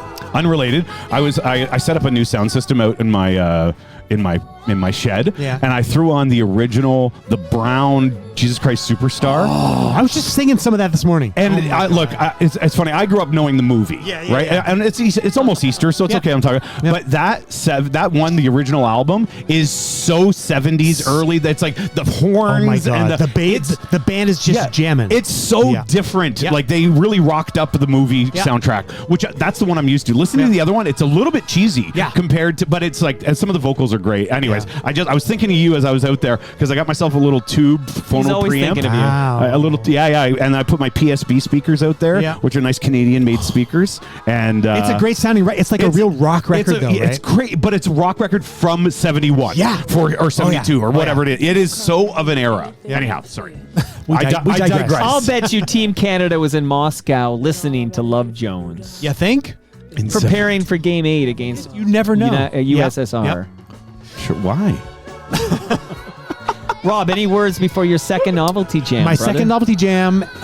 Once again, these appear to be like channeling our inner childhoods, because this is the novelty jams are best when you're young and Yeah. dumb. It's true. You're so funny. You're so Opa. right though, because the whole idea of shaving cream is like they did it the first time. And you're like, oh my god, they're going to do it again. Yeah. Maybe they're going to say it again, Yeah. and then they don't. Yeah. Right. So this is another one of those. We've talked about this song before, but it's one of mine. I think this might be the biggest novelty song of all time. Ooh, Yeah. I'm glad we didn't Hanson it. interesting. You think this is the biggest novelty song of all time? I think so. I was working in the lab late one night when my eyes beheld an eerie sight. For my monster from his slab began to rise, and suddenly, to my surprise, He did the mash, he did the monster mash. the monster mash. It was a graveyard He smash. did the mash, It caught on in a flash. He did the mash. He did the monster mash. From my laboratory in the castle east to the Remember, I don't remember what our topic was, but you kicked out a whole shitload of Bobby Boris Pickett jams. Oh my gosh! Yeah. You played Because so much. He remade this song Yeah. over and over and over again. Until he died. I want to kill you that day. Until he died and he did Climate Jam. Like Climate. Yeah, That's right. No, I really The climate I was mash. passionate about that. You tangent. sure were. Now I Global learned. warming mash. Now I learned Bob Willette did not appreciate. It was fun, but when I almost like I didn't want to do too deep into this song because I realized we really covered this territory. We went deep in this one we already. really did. But people like the greatest hits. They do, of course. It's true. But this is the greatest This is hit. the hit. This is the hit. Okay, so who's the artist? So it's Bobby Boris Pickett from 1962. It's unbelievable that was the original release, and it has been like on the charts, on and off the charts for decades. I will say this. This is impressive that he did this in 62 because we're so still fresh in that 50s vibe where things are still like, you know, it's Little Richard, it's Elvis, it's Well, it's like rock and roll. It's pure rock and roll. And he comes out with this. Yeah. It's pretty out there. But really, in 1962, that's only 7 years beyond the beginning of rock and roll. Right? Yeah, that's what I mean. I think that's why I'm impressed. So You mean Rocket 88? Yeah, wait, sure. Like 1955. Like if you think that was the beginnings, this is less callback, than everybody. 10 years. And he's referencing the dances that were popular at the time. The mashed potato. The mashed potato. Yeah. The twist. Mashed potato. Which, by the way, the twist was on my list of novelty songs. So Was it? Yeah, for sure. I always liked Let's Twist Again better, but then the twist. But that's just me. Oh yeah, it's in Jive Bunny and the Master Mixers. Let's twist again. Hang on, now you're just we're getting there. It's So- a teaser. But the reason for me to like love the song when I was a kid, this is so I had the Shaving Cream 45. Of course, I had Monster Mash 45. This was on the charts in 73. Right, When I was 7 years old. Yeah. It got up to number 4 in Canada. Wow. On the charts. Again. Yeah. Yeah. Again. Like 10 years later. Yeah. It's amazing. I just wanted to know who, the Crypt Kickers are your Yeah. background. I want to know if anyone famous was in the Crypt Kickers, and I don't recognize these No, names. and the answer is no. The interesting thing about what you just said is one of you just said this is the biggest. I said it. You said and it's the a very biggest novelty song. What it's meant about to stir up controversy? But I think this is the biggest novelty song of all time. without ruining anybody else's choices because none of these are mine? What about like the chicken dance or the bird dance? Yeah, I think that's I just personally think that song we just heard I think that's bigger than the Well, chicken. it depends how you're going to define novelty too, because Right. we're heading towards like comedy song. Is there a Yes. difference between comedy song Yeah, but and this song novelty went song? this was And a I- mainstream #1 hit. Yeah. Yeah. Monster Yeah, Mash. Yeah, and my next one will definitely fall into is this a comedy song or is this a? And I like that debate because I actually was worried. Because mine is a Agreed. comedy song for sure. Yeah, The next one, comedy, novelty, but it was a comedy song that charted, and the video was on all the time on Much Music in the early '90s. So that's but is it a novelty song or is it a comedy song? Is a good question. I don't think it's worth trying to define it. That's because true. Do you want me to? I did look up the definition of novelty. Did you? songs, just so we could Something have like a new. baseline. So this is what is on the Wikipedia page. Okay. For novelty? A novelty song is a type of popular music built around a specific gimmick, humorous concept, or absurd idea designed to grab attention rather than showcase musical prowess. These songs are often satirical, nonsensical, or parodies of popular culture, current events, or trends, and are typically intended for comic effect. Love it. So I mean, and everything you could goes. say the same thing for comedy songs. Yeah, Yeah, for exactly. sure. Yeah. But that's that. I mean, that one did not get Hansened as it shouldn't have. No. I have a second jam for that song. Is it the climate change mash? You didn't send me another jam. Like you said, I'm going to... It was in the email. Uh-oh. Oh, it was in the email. Give me a second. Okay. All right. Actually, I'm going to play I actually tagged it with something. Did you? And I promised somebody I'd play this song. Okay. So I'm going to play this while I look it up. Hold on. Climate map. It's going to be something.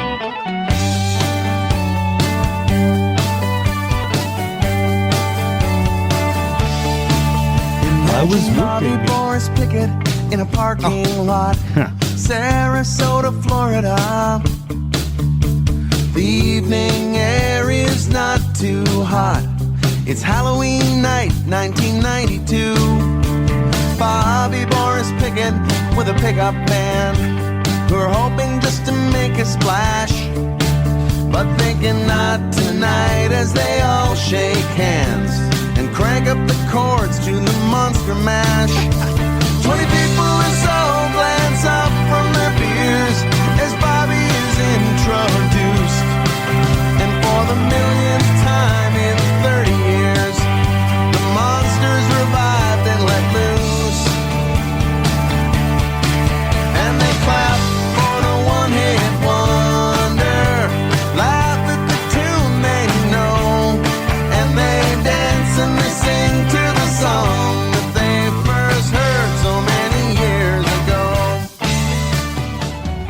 that artist? I have no idea. You played this before. Yeah. Yeah. It feels during that During that string show, we talked about that you love someone. Yeah, And that's it right. somehow- During the and it climate somehow match. isn't stuck in my brain. I don't know. It feels like it's like a Ron Hawkins sounding kind of. Yeah. or a Bare Naked Ladies Jam, or like It's funny you say that because this voice is heard in the chorus on If I Had $1 Million.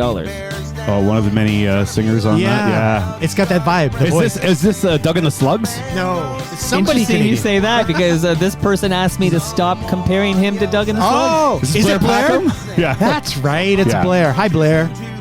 And I kept that promise. I never made another Doug and the Slugs So I joke. did though. Oh, sorry, Blair. I like Blair too.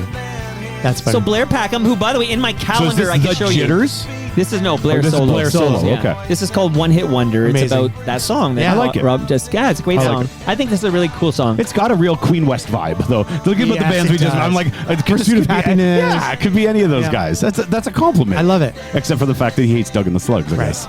No, he hates when his first visit, Blair, Yeah. in the backyard, by the way. There was a Oh, wow. COVID episode in the Pandemic, yeah. backyard. I went hard on the fact that the Jitters are Ontario's answer to West Coast band Doug and the Right, Slugs. Okay. And he rolled with it very nicely in episode 1. But he kindly asked me if I could maybe Lean not back on lean it. on that too hard because I have a tendency to go hard on something. So Really? I had no idea. So did you find his other song here? Find my other song. yeah, I found it. I was just letting Blair wrap up here. So I will say, in my calendar, I have a 2 p.m. recording today with Andy Stokansky. Oh, cool. Oh, I know Andy And Stokansky. Blair's driving Andy here. Is he really? But I got a text this morning saying we have to do it on the 26th. Oh, so it's not happening So it's today. happened. No, it was going to happen today, and we pushed it, but it's been pushed many times. Where do we That's know cool. Andy from? Andy Stokansky. Stochansky. He's done I a think. lot of He's cool done things. a lot of things. Yeah. I know that name. And very I know well. he's done some work with Carol Pope as well. He's done So that's many. just it. He's a name I've known forever. Yeah. And he has his big hit is I have it all loaded up here. I'm calling it up right now. Here it is. He's got some hits like Shine was a big hit for him. But it's Like gonna Junk be- House? No, maybe I'll play it quickly. Collective here and then- Soul? Shine? There's a lot of shines. I've already kicked out. Maybe it was with the previous Toasters. You had to kick out 3 great songs you love that have the same title. We've done And it. I We've kicked done out- that. Yeah, we've done it. Oh, we Yeah, did yeah, it. Yeah, we've done See? it, and I got trouble because one of mine was a parentheses. That's Well, right. you should have been in trouble. You're lucky we didn't just. You could just beat the kick me shit out. of You just kick me out. Yep. There was almost a rumble at the House League game, and it's under 12 House League at Mimico Arena.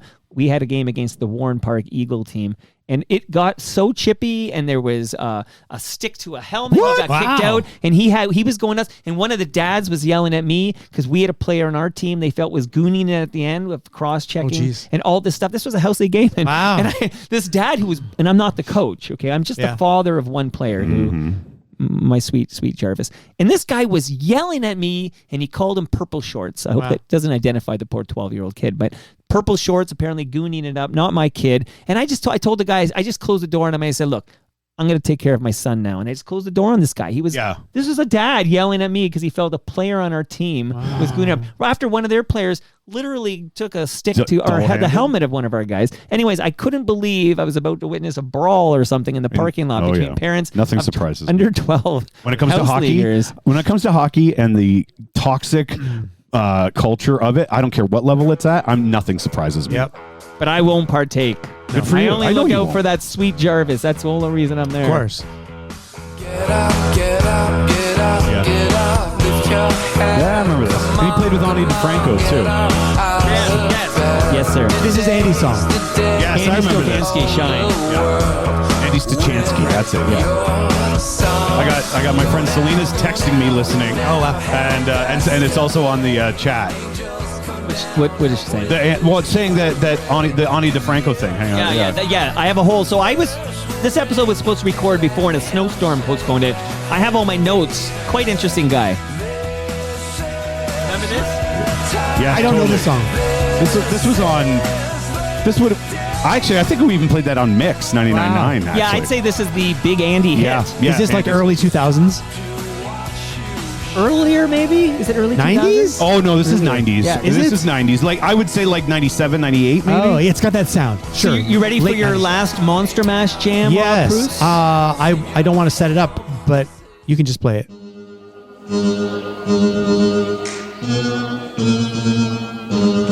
I know that song. Funeral March.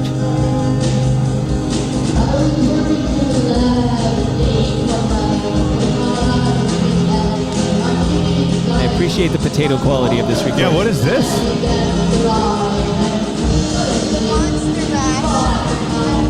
Somebody told us.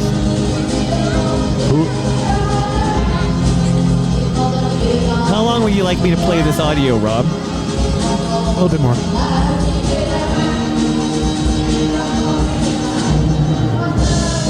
Okay, so this is... We've suffered enough. Listen, I've never ever thought there was a role for AI in this program till right now. This is taken off of a cassette recording of me when I was 11 years old. Oh, now I feel bad for saying Playing the bad quality. the song Monster Mash with my band Black Diamond. So this is you, This is Rob me. Preuss, at 11. I'm singing, listen. They did the mash. That's me doing the background vocals. Who's the other kid? Shut up, kid! Well, but so I had a little tape recorder, a little white Panasonic recorder that I put at the back of the hall. Right. This was in Brantford at the German club. So my friend Jim Witter and my friend Mike Seville, we met like the week before this. Wait, you're in Brantford is this mid-70s? It's 1977. I think Wayne Gretzky is attending this concert. He might be there. That might be him talking. So I had a little Panasonic cassette recorder that I put like at the back to like just record with the. I wanted I to know hear the one audience, you're talking about. I think I had the same sound thing, of the room. So the kids were sort of near it talking. 04. Andy Stachansky, 04, by the way. Way off. Time is a human construct. It really is, because this is 52. That's amazing. 48 years ago or whatever. Yeah. So Rob, it's amazing you have this recording. I had the cassette Is forever. this the earliest recording of a Rob Preuss? I have a recording from 1976 when I was 10 years old playing Mamma Mia. Oh, piano. Actually, Wow. yeah, the day 2 days Is before. this the first vocal? So my friend Jim is singing, and then so you're Mike not- And you do the background? Mike and I were doing the backgrounds. How come you never sing? I don't know. I sang background with Honeymoon Suite. I'm I gonna know, but s- why not You're foreground? married to a singing coach. I know, Like she sings a lot. Does she coach you ever? No, but we've Are you sung going to sung sing at together. the Elmo on May 21st? Maybe if you want me to. If you maybe That'd be cool. I will see. My dad was a great singer, and so I'm like I've got his genes, but I just don't sing too much. Happy heavenly birthday to your father. Yeah, he turned 88. Would have turned 88. Oh, That's right. yeah. That Piano was birthday. how, 2 years ago now? 3 years ago now. Yeah. Oh, my 2023. God. That was right around when we first started doing Yes, this. that's right. Oh, my gosh. Yep. But yeah, at Monster Mash, I was like, oh my God, I have to dig up this stupid recording. That's I know great. it sounds like shit, but it's No, just funny it's to hear. amazing. And the keyboard that I was playing was the keyboard that Gord Depp wrote Nova Heart on. See, that's a How fun did you fact. get? Oh, so you gave? So I had this. This was my electric piano that my parents bought for me. They rented it and then bought it for me when I was 11. Right. And then I had it just sitting around. Then I got a synthesizer. Then I joined the Spoons. Right. And at one point, after we were obsessed with OMD, and Gord was like, we need to add more keyboards to the band. So I loaned him this electric piano, and then it was like the summer of '81, and we played together. And I remember specifically, he had my piano on the floor in his bedroom, and I went over and he played me the beginnings of Nova Heart. Can I ask you a stupid question? What's the difference between an electric piano and a keyboard? Nothing. Nothing. What about an electric piano and a synthesizer? So a synthesizer is a musical instrument that synthesizes, has electronic components to make different sounds. But if somebody says they have a keyboard, it should be an electric piano. Essentially. Not necessarily. No, I mean, yeah. I mean, it gets pretty fuzzy these days because most companies make keyboards that do everything. Right. You'll have piano sounds, you'll have synthesizer sounds, Right. whatever. But and they're so good now. Like there's some amazing sound. Like people are like analog sounding almost. You know, like pianos. But in the early days, electric pianos were actually acoustic instruments with a pickup, like a guitar. Oh wow! So like you'd play a Rhodes piano or a Wurlitzer electric piano, and it would actually hit things. It was actually like a percussion almost. Yeah, It would play a little. It would hit a little hammer. With Really? A time. Yep. And you'd have to tune them and stuff. Wow. But everything's digital now. It's all digital now. Yeah, Wow, that's everything's- crazy. Yeah. But this piano that I had was electric. I just got for my new DJ gig. I got a new controller. I got a new Pioneer DDJ controller, and it can make stems on the fly. It's crazy. Off of the recordings you upload or whatever. Anything. I was with my 10-year-old yesterday. And I was showing her how it worked, and I'm just learning how to do it because you learn what key it's in to make them really work and the tempo and everything. Put Bob on stage with you on May 21. I got to work that night. I can't. I literally can't. He just I blew would us have. off. I just gave him high billing. No, I want to be there. I literally cannot take it's ratings that they're not. I'm not allowed to take it off. Okay. I'll be able to be there for the end of the show, but I won't be able to be there for anything else. I'm going to do music. I'm going to do stems. I'm going to do whatever you want. I literally did a mashup of "Sweet Child of Mine" and "Last Friday Night" by Katy Perry. Oh wow! And they're perfect together. No way! It's crazy. Oh, yeah. Anyway, but also I can do all these loops and different things. It's not quite. Rain has a really good one that's a drum machine as well and everything. Yeah. Like that would be similar to like a synthesizer. Yeah, but I was thinking about you the other day. Crazy about it. I know. I think about them all the time. We digress. Yeah. Sorry. In those shades, do you think Bob Willette looks like an asshole? Oh, I do for sure. No. Looks like he's maybe blind. Oh, I'm Roy Orbison. But do I look like an asshole? Because here's my. This is my selection. You're funny, folks. Good segue there, folks. Slow on the uptake. I'd like to sing a song about the American dream. I like this song. About me. About you. Big Much Music Jam. About the way our American hearts beat way down in the bottom of our chests. About that special feeling we get in the cockles of our hearts. Maybe below the cockles. Maybe in the subcockle area. Maybe in the liver. Maybe in the kidneys. Maybe even in the colon. We don't know. I'm just a regular Joe with a regular job. I'm your average white suburbanite slob. I like football and porno and books about war. I got an average house with a nice hardwood floor. My wife and my job, my kids and my car, my feet on my table, and a Cuban cigar. But sometimes that just ain't enough to keep a man like me interested. Oh no, no way. No, I've gotta go out and have fun at someone else's expense. Yeah. I drive really slow in the ultra fast lane while people behind me are going insane. I'm an asshole.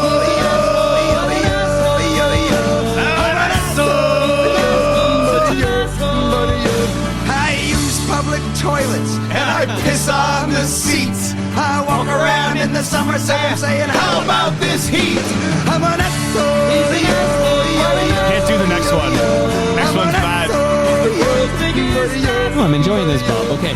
Sometimes I park in handicapped spaces. Well, handicapped people make handicapped faces. I'm an asshole. But I do have a question for Rob Preuss. Yes. Do you know this song? Yes. Okay. Maybe I shouldn't be singing this song, ranting and raving and carrying on. Maybe they're right when they tell me I'm wrong.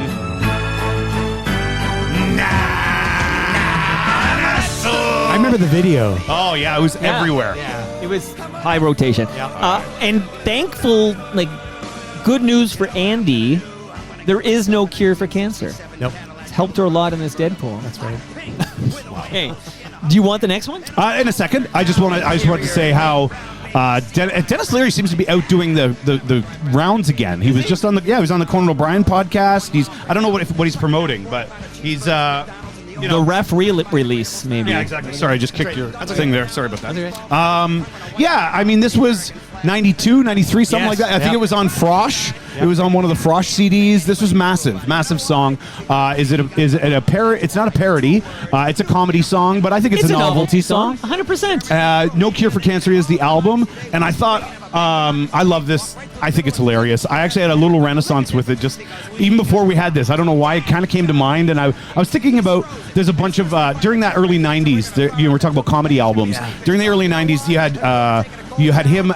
You had Adam Sandler with a piece of shit car, and there was Lunch Ladyland. Yeah.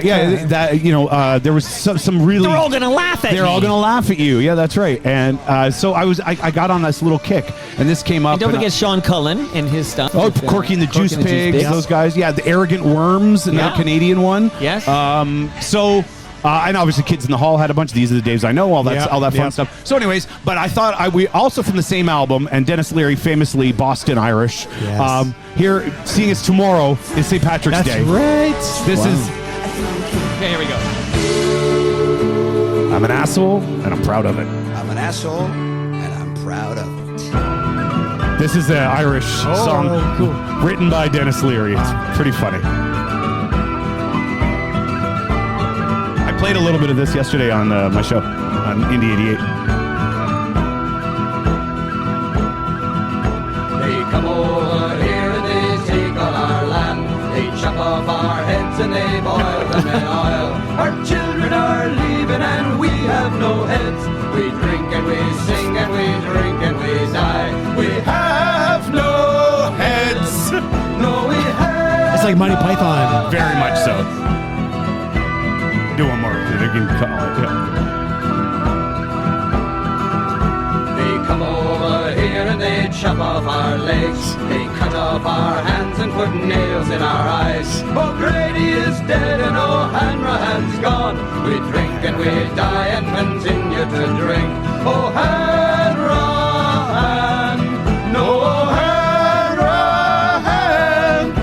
Anyways, it's making fun of how sad Irish music is. Happy St. Patrick's Day early. Happy St. Patrick's Day. Happy. To St. everyone in the Patrick's Day. TMU. Gonna get a Shamrock Shake tomorrow. If you drink green beer, if you're at a place that has green beer, it's not a real Irish place. Sorry. Really? No, that's true. No. There is a good stout from, not green, but there's a good stout from Great Lakes Brewery, so it doesn't have to be Guinness. Etobicoke has one of the best Irish pubs in the 416. The Old Sod? Which one is No, it? no. The one that we went to. Yeah, the St. James Gate. Yeah. I St. love James that place. Gate's a terrific pub. They're probably already starting today. That's like Dundas, right? Yeah, I think so, yeah. Near, not far from... No, it's right near the Kip Howard. District. It's right near Howard's. No, Howard's is Queensway. north Queensway. there. Queensway, right.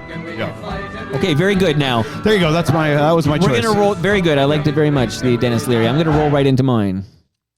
Next number 2. Start that, Phil. Okay, now be real nice to him, eh? Okay. Oh, yeah. This is the hit single section of our album. Good Day. Good Day. Geddy Lee is here from Rush. Hi, Geddy. I'm Bob McKenzie. This is my brother Doug. How's it going, Geddy? Oh, it's going pretty good. Good day, eh? Good day.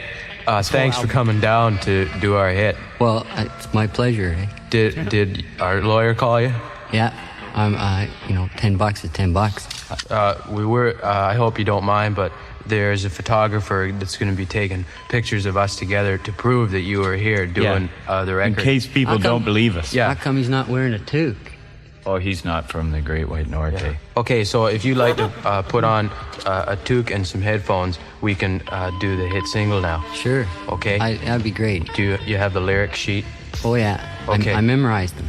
Oh, great. Beauty. How did you do that so fast? I'm a professional, eh? Oh. We'll just sit over here, like, while you're singing, eh? Okay. Okay. All right. Thanks, guys. Okay. Good luck, eh? Good luck. Okay. This is where the DJ talks. Don't say anything. Okay. On the spaceship superstar. Oh, beauty, go. Okay. Good day, welcome to our single. I'm Bob McKenzie, and this is my brother Doug. How's it going, eh? Beauty, eh? Yeah, I like that. Okay, everyone, this record was my idea. Get out. It was. You're lying. Pete Hosehead here just sort of rid on my coattails. Why are you doing this? It was our idea together, eh? Yeah, okay. Yeah, okay. We agreed to say that, but take off.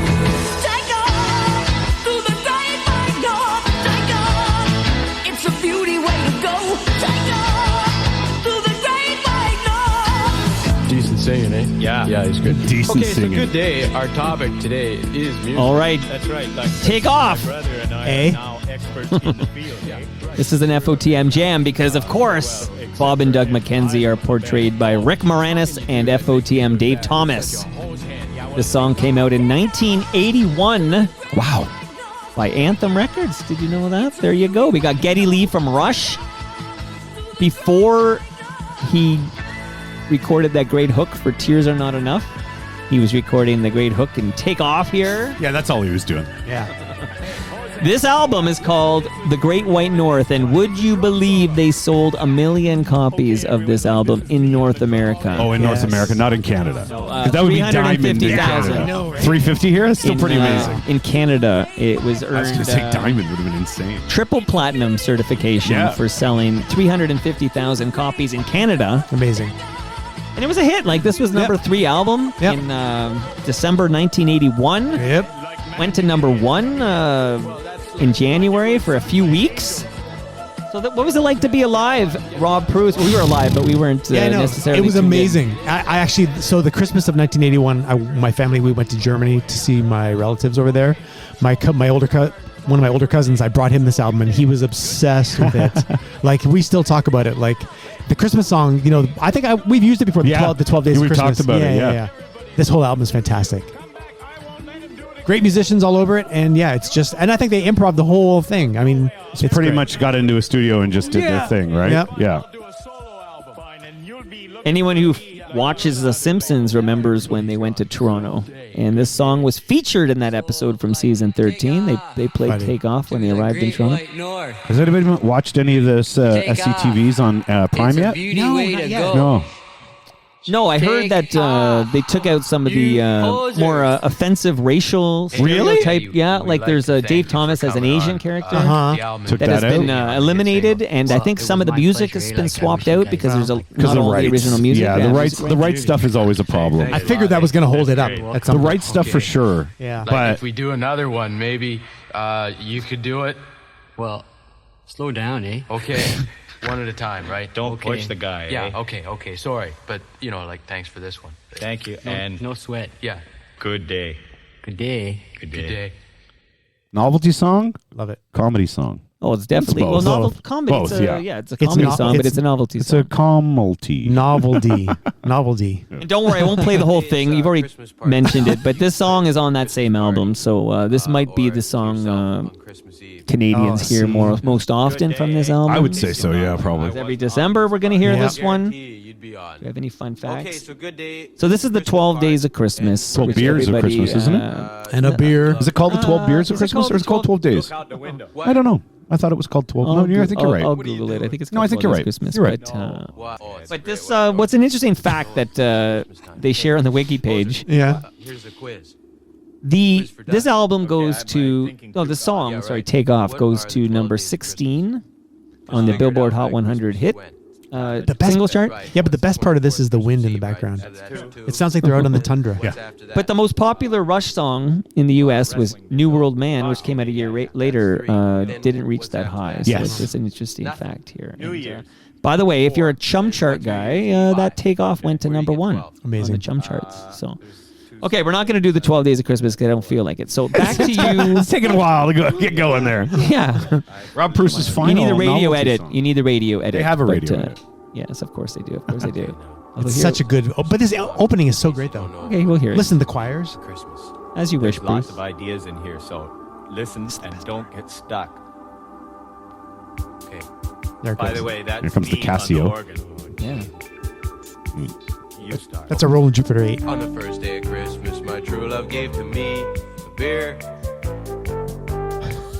On the second day of Christmas, my true love gave to me 2 turtlenecks and a beer. Okay, we're not doing it. Okay. Rob, any words before your final jam? So Novelty jam. my final jam was my first choice, Oh. but I did a little researching on it, and I wanted to do a little journey with it. So I want to start with the first one. The first couple are like the inspirations for the novelty song. Okay. So we're gonna sort of work backwards. So these are like your mind blows or fun facts first. Yeah. Okay.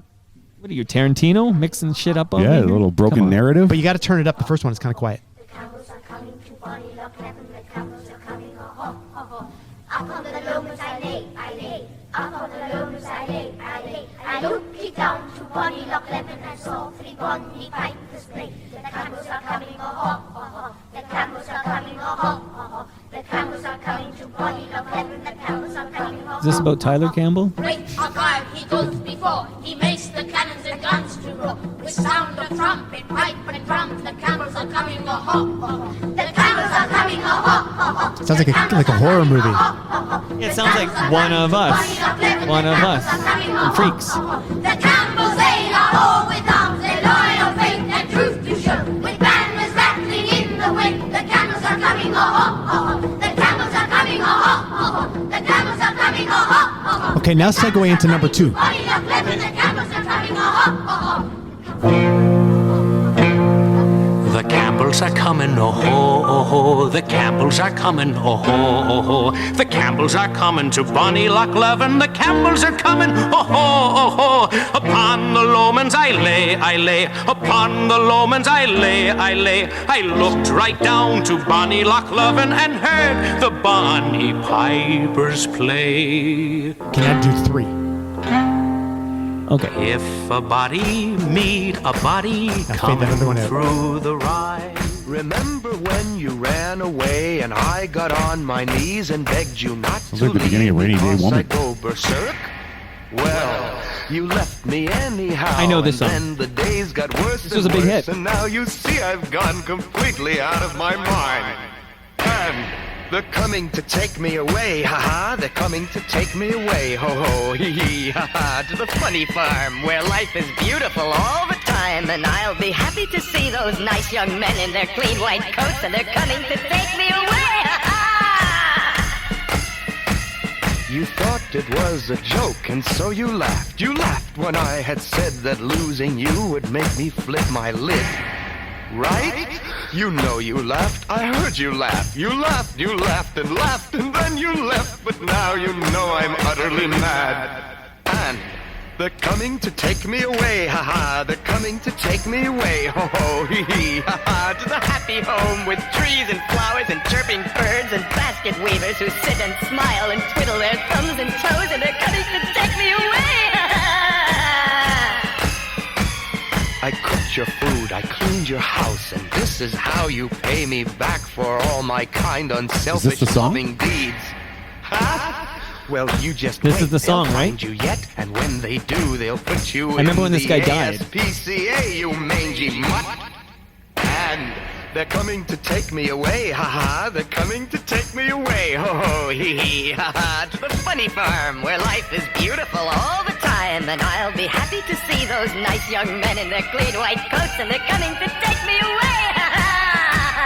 To the happy home with trees and flowers and chirping birds and basket weavers who sit and smile and twiddle their thumbs and toes, and they're coming to take me away. To the funny farm where life is beautiful all 1966. This might be the ultimate weird novelty record. Like, I mean, Monster Mash was 62. This was 66. First time I heard it was on the Q107 Comedy Bowl. They played it all the time. Ted Wallishan always played it. What is it? It's called "They're Coming to Take Me Away." So you've never heard that? I've never heard that Seriously, in my Because life. I'm well aware of that song. Yeah. So the artist was named Napoleon XIV. Okay. That was his name, but it was actually a guy named Jerry Samuels. Look, it went to number 3. He on the wasn't Billboard. really a Napoleon the 14th. No, What? went to number 3 on Billboard, number 1 on Cashbox, number 2 in Canada in '66. That was a so era. This is the Beatles era too, right? Like the Beatles were just starting to get into their experimental stuff as well. Does this have anything to do with Red Baron? Do you remember this? No, it's not. But Snoopy versus yeah, Red but Baron? this is just the time when all that shit was yeah. going on, right? Yeah. Like experimental novelty. I heard a Chris comedy Malamphy records. podcast about this era where really? the novelty yeah, jams were it's everywhere. so interesting. But I mean, Purple People Eater? The Monster Mash sits on the edges of that too, like a few years earlier, right? You're reminding me. My father-in-law, who's like in his mid to late 70s now, talked about a band called the Fugs. Yeah, they're very popular as a folk band. Yes, but they also had a song called River of Shit and I Like Tits a Lot, which were two songs. He's like, him and his brothers loved them in the 60s. But I feel would have like been the same era as that, I think. Yeah, because what was happening in '66 is people were starting to realize that in the studio you could fuck around. Yeah. And you could, like, this guy was manipulating the speed of the tape to make his voice go higher and stuff as well, right? And like just Tomorrow Never Knows. Yeah, well, this was all happening at this time. So play number 2. I have a couple little extras. This is the B-side. First of all, you mean number 4. Number 4, I was sorry. gonna say You're that. right. This is the B-side. You don't need to play the whole thing. Oh. You just flip the tape over. Trippy. Yeah. Like Tomorrow Never Knows, right? Flip the tape over. 100%. Tomorrow Never Knows. Yeah. So this is the B-side. People said this is the most annoying thing they've ever heard, which it kind of is. It's just the whole song I'll burn that backwards. down. Okay, Napoleon, which is the 14th, Yeah. right? Okay. Yeah. Wow. Crazy. I had never heard that in my life. Yeah. So Tiny, like there were very few cover versions of it. Tiny Right. Tim did it because it's too weird. Like, It's yeah. Somebody in the 90s or the early 2000s did a version, and it was so bad because it was like an alternative sort of like rock They band. kind of gave it too much. It's just too normal. Yeah. Like as soon as you like try to make it a song, it's ruined because it's so fucked up. Like it's so weird. Yeah. But play the very last one that I sent, and it's like an answer song. Oh. This is Josephine the 15th. Remember when I ran away and you got on your knees and begged me not to leave because you drove the sack? Well, you thought you had me fooled, but I just let you anyhow because I knew you were already out of your mind. And I'm happy they took you away. I'm happy So they stupid. took you It's like an away. answer song, right?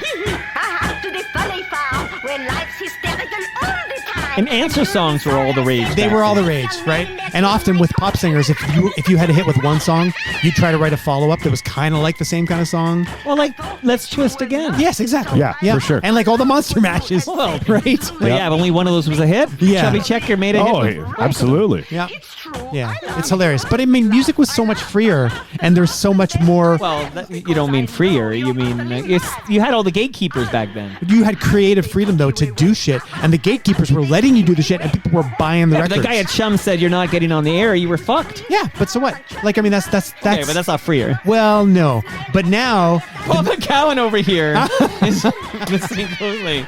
All right, now listen to this. Yeah. Say this.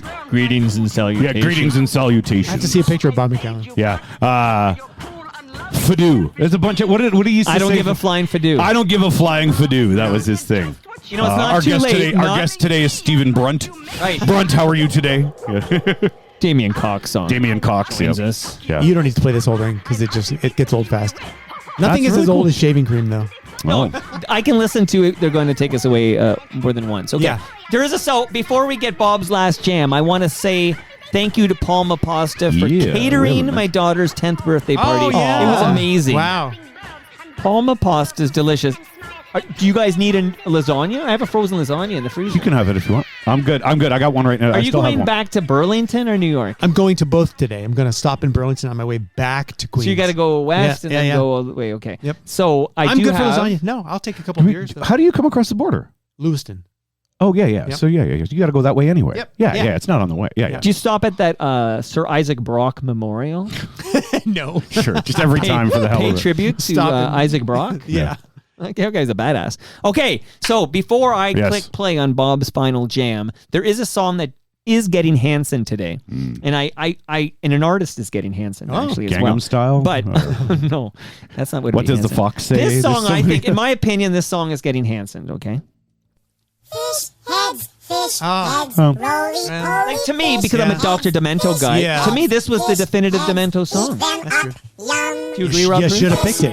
It's so weird. It's kind of creepy. Barnes and Barnes. Yeah. We'll give it a moment, and then we'll just say our condolences. In the morning, laughing happy fish heads. In the evening, floating in the soup. What? He's got a picture of Bob McCowan. Yeah. It looks just like him, right? Am I right? No, it's just tell me I'm younger and skinnier Well, yeah, at least you or are. something. Like, But he always wears glasses, He apparently. does. He wears them Well, all the that's time. why he said that. Yeah. That's funny. Yeah. Okay, so What about like before we like? What about you're saying this got Hanson? What about So- like the Macarena? What about is that like what about? well, that's See, a, that's I don't a, know if that's that's a novelty no, jam. 100%. Is it? Macarena. So because you already mentioned the bird dance too. I said the bird dance. Yeah, for me But the bird there's dance an was artist on that my is list. getting Hanson today. Before we go Weird to Al. my list. Weird Al. Oh yeah, that's true. Weird Al is the biggest, most I know. successful novelty We could song we artist. could just kick out Weird Al, our favorite Weird Al Yeah, song. that's exactly Like, right. But none of us kicked out a Weird Al. No, jam. that's true. He did get Hanson. Today. We've moved beyond because we know we trust the know, that's listenership. like, yeah, that's we know they know Yeah. that stuff. Right. We want to go deeper. Oh, yeah. And My this one, apologies. and we could mine. I think will be the one that we could argue whether or not it's a novelty song. This song references Oriental women. Is it appropriately? Well, no, Well, you because can't we don't really use the call word Orient. we call rugs are Oriental, but not. Is this but- from like the early '80s or the late '70s? Because I feel like this is such a weird Yeah, thing. that's correct. Yeah. Kids are never seen drinking cappuccino in Italian restaurants with Oriental women. What about the roof? The roof is on fire. Bad Touch. That could have been. Like, there's so many. Well, a lot of Bare Naked Ladies songs could be novelty songs. Oh, interesting. Grade 9, is that a novelty song? I don't think so. I think Be My Yoko Ono could be a novelty song. I don't think it's a novelty song, no. It's there's like a weird line where it's novelty, but it's still just a song. Yeah. This I don't even know if this is just fucking 1978. 78. Wow. I was trying to find out what year Fish Heads is from, and it is from 1978. Wow. Staple of the aforementioned Dr. Demento show. Yeah. Which I would listen to on 104.5 Chum FM. There you go. Okay. Now we're going to go to Bob Willette for his final. Yes, and this is the one I had to record my own 45. I had to dig it out because I could not find on anywhere online the actual version that I used to listen to as a kid. Yeah, I had to find this particular version. I think you'll even hear the Oh, cool. Here's some pops. Oh, the needle John. I did it all. Drop the needle. Dance Desire. Oh, nice, right? Haywire.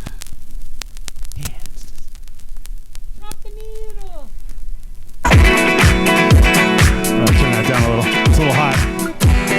Really? I think it's a novelty song. Oh. Yes, you were too quick there, Robbie. Yeah. I was too quick to judge there. FOTM Jam.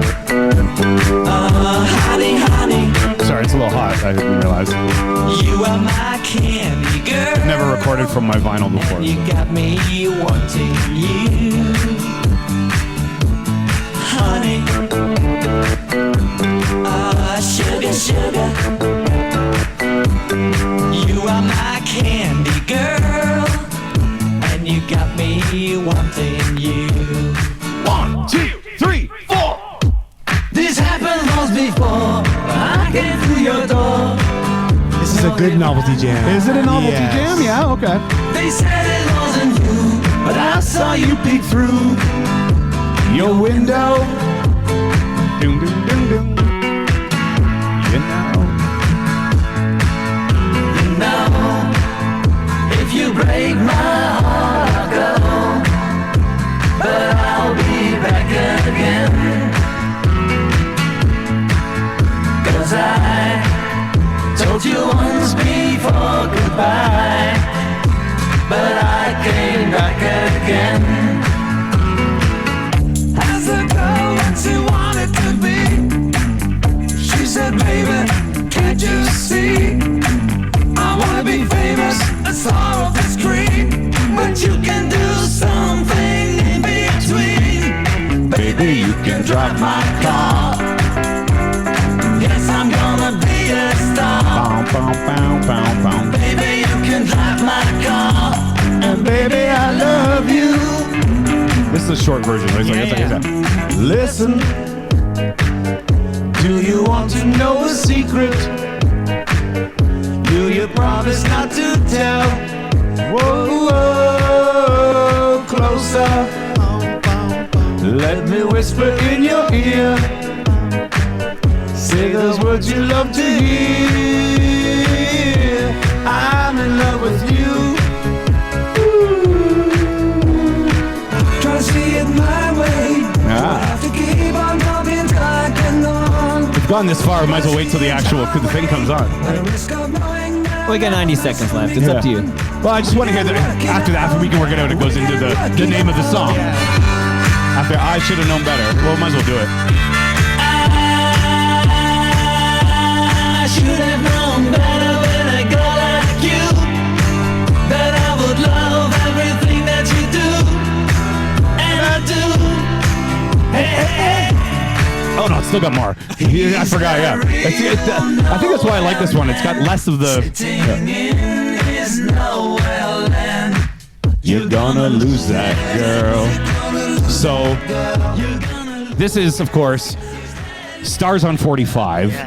Literally on my 45. That's amazing. Yeah, I took this here, and then they come on at the end here, and they go.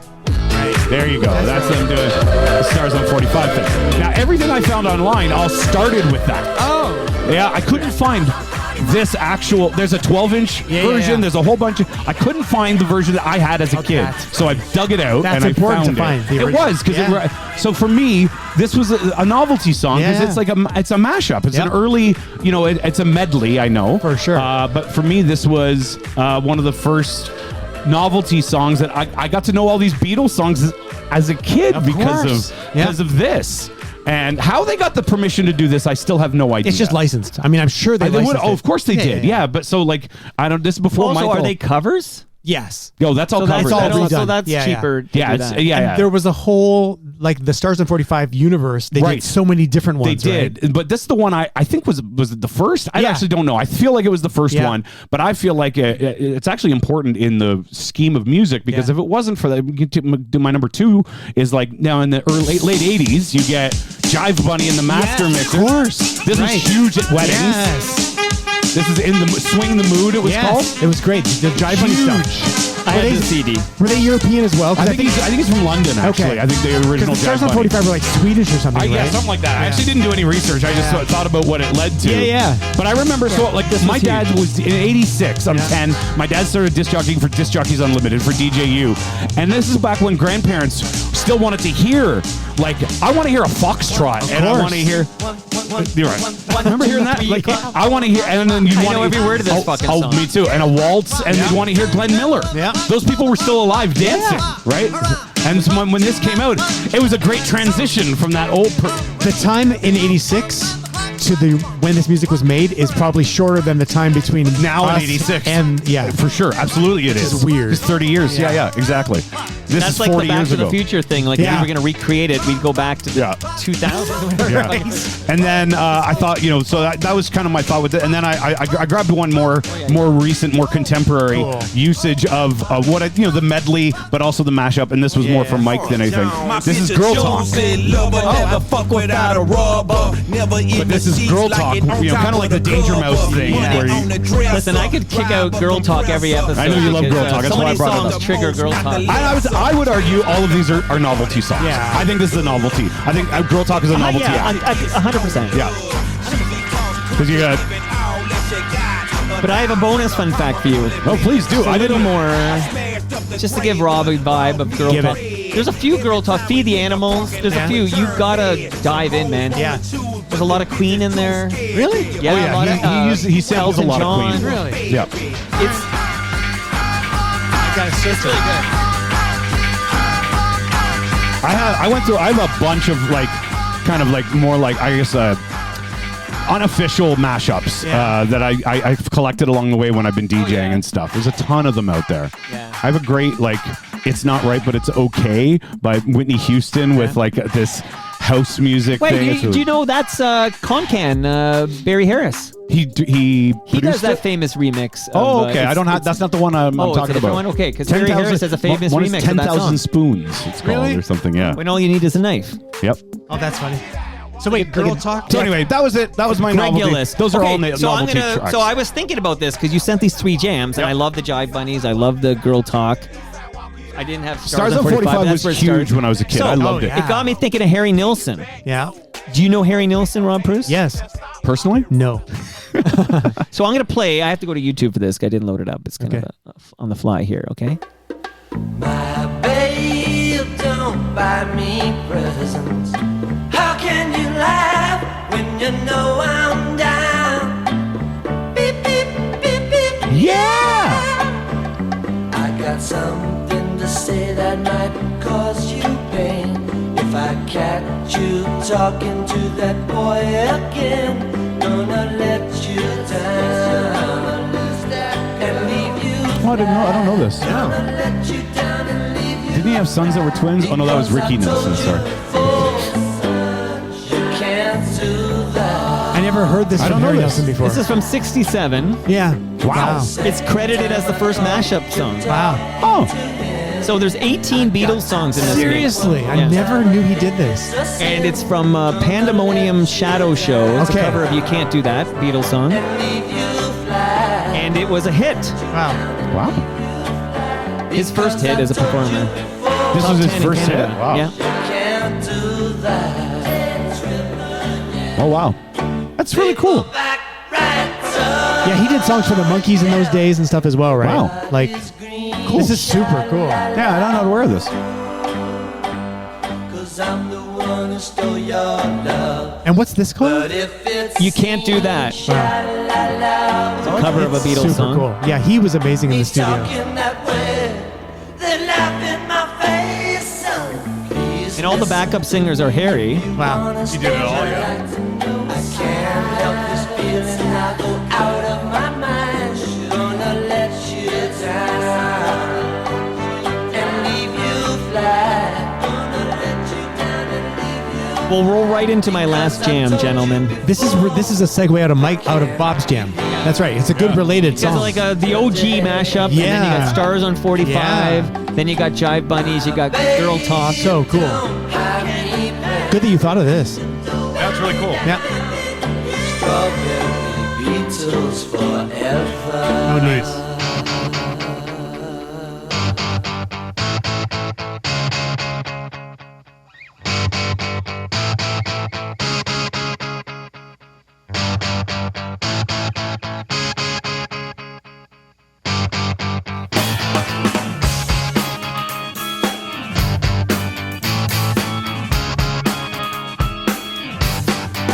I woke up this morning with a bad hangover, and my penis was missing again. This happens all the time. It's detachable. This comes in handy a lot of the time. I can leave it home when I think it's going to get me in trouble, or I can rent it out when I don't need it. But now and then I go to a party, get drunk, and the next morning I can't, for the life of me, remember what I did with it. First I looked around my apartment and I couldn't find it. So I called up the place where the party was, they hadn't seen it either. I asked them to check the medicine cabinet, cause for some reason I leave it there sometimes, but not this time. So I told them if it pops up to let me know. I called a few people who were at the party, but they were no help either. I was starting to get desperate. I King really don't Missile, like this being is without my a penis. jam from 1992, their album Happy Hour. I would hear this on CFNY on the reg. It's called Detachable Penis. Went to number 25 on the Billboard Modern Rock Tracks. And this is John S. Hall here doing this deadpan monologue talking about owning this detachable penis. What's the name of the band? King Missile. That's right. There was a compilation this was on from the 90s, and I'm trying to figure out which one it was. I thought it was Mosh Pit Madness, but it's not. It was another one that I had this on. I think, so 92, I think I heard this on like Humble and Fred in the mornings. I would hear detachable 92? Yeah. Maybe like Howard would have gone back to. Well, he was gone for like less than 18 months. Yeah, no, I know. But yeah, maybe during that era. Yeah. But definitely I heard it on CFNY, and I'm pretty sure it was morning. I would hear detachable penis. That's interesting. Yeah. I don't know if I know that. Who was the producer back then? Dan Duran. He won't know. Dan Duran won't remember that. Are you kidding me? I need a producer who will remember all these things, but I remember it, okay? So, detachable penis. What else? That's a do you novelty know? song. It's a novelty song for sure. And I was thinking, what else did this band do? Because I've never heard anything else from this Absolutely band. Well, no. But I will Say it give you a again. taste of what else on our way out here. Where are they from? Do you know?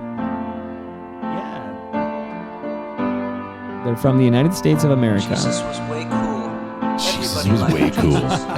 Everybody wanted to hang out with him. Anything he wanted to do, he did. Just like, would 88 lines about 44 women, would that be a novelty song? Do you remember that one? No. People are still having sex? New York band, by the way. Or vitamin There's so many songs that we could have gone on the alt side of things. I never really thought of it. and swam on the land. You could argue whether or not they're. Yeah. And people would listen.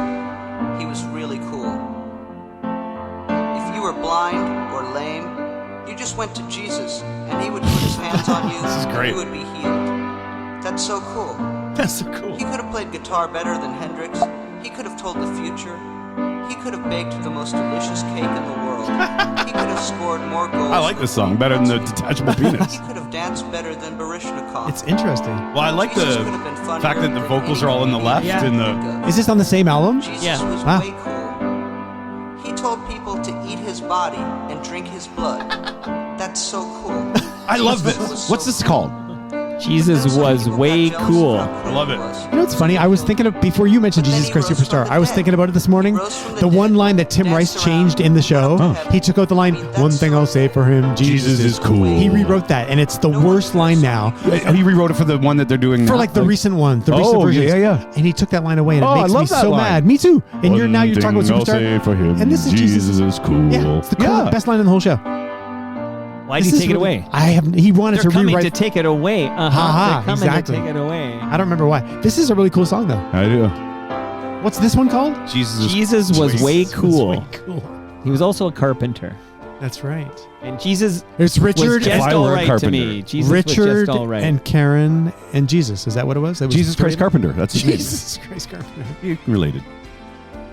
Gentlemen, we kicked out the novelty jam. Thank you guys for doing the jams. That was fun. It was fun. Weird Al free zone today. And also argument free zone. Yeah, unfortunately. Yeah, like this was actually a really tame. This wasn't spicy at all. Well, I'll have to come up with Shake it up next time. I'll come up with something that's going to really. It's my turn to pick the topic. It's mine, isn't it? See, I think it's mine. Is it? Because you kicked out your birthday. Oh, you're right. It is yours. Oh, right. Thank God, because I'm not ready. I believe it's mine. I've been waiting a long time for this because, and I'm sure we're all like this, but I will be, I don't know, I'll hear a song in the wild, and then sometimes that song brings me to like a specific scene in a movie I loved, okay? Yep. And I think, oh, what a great needle drop that was, okay? So what we're kicking out next week is our favorite needle drops. I don't know what that means. It just means that, like that moment in the movie when a certain song starts playing and you love the way they use that song in that movie. Okay. Okay. It's called a I needle accept that drop. challenge. So it's a You can sound Google needle track? drop. It's a song that you love because of the way it's used in a movie that you love. Okay. I feel it. I got a couple already off the top of my head. Like, I mean, in theory, I guess you could say, I Now- love the way Tiny Dancer is used in a Oh no, Almost I already Famous. got. I think I have 3 already just off the top Are of my head. song scores eligible as well, or just no songs? fucking scores. You keep the scores off this. A song. A song. It's not a song made for the movie. Yeah, it's a song used in the movie. Got you. All right. It's called a needle drop. I accept that challenge. We're kicking out our favorite needle drops next week. Next week? Next month. Same thing. Well, I'm almost. doing it with Cam and Stu next You week. son of a. And then you guys can come back next month. Okay, so we'll figure out a date for April. Yeah. I like it.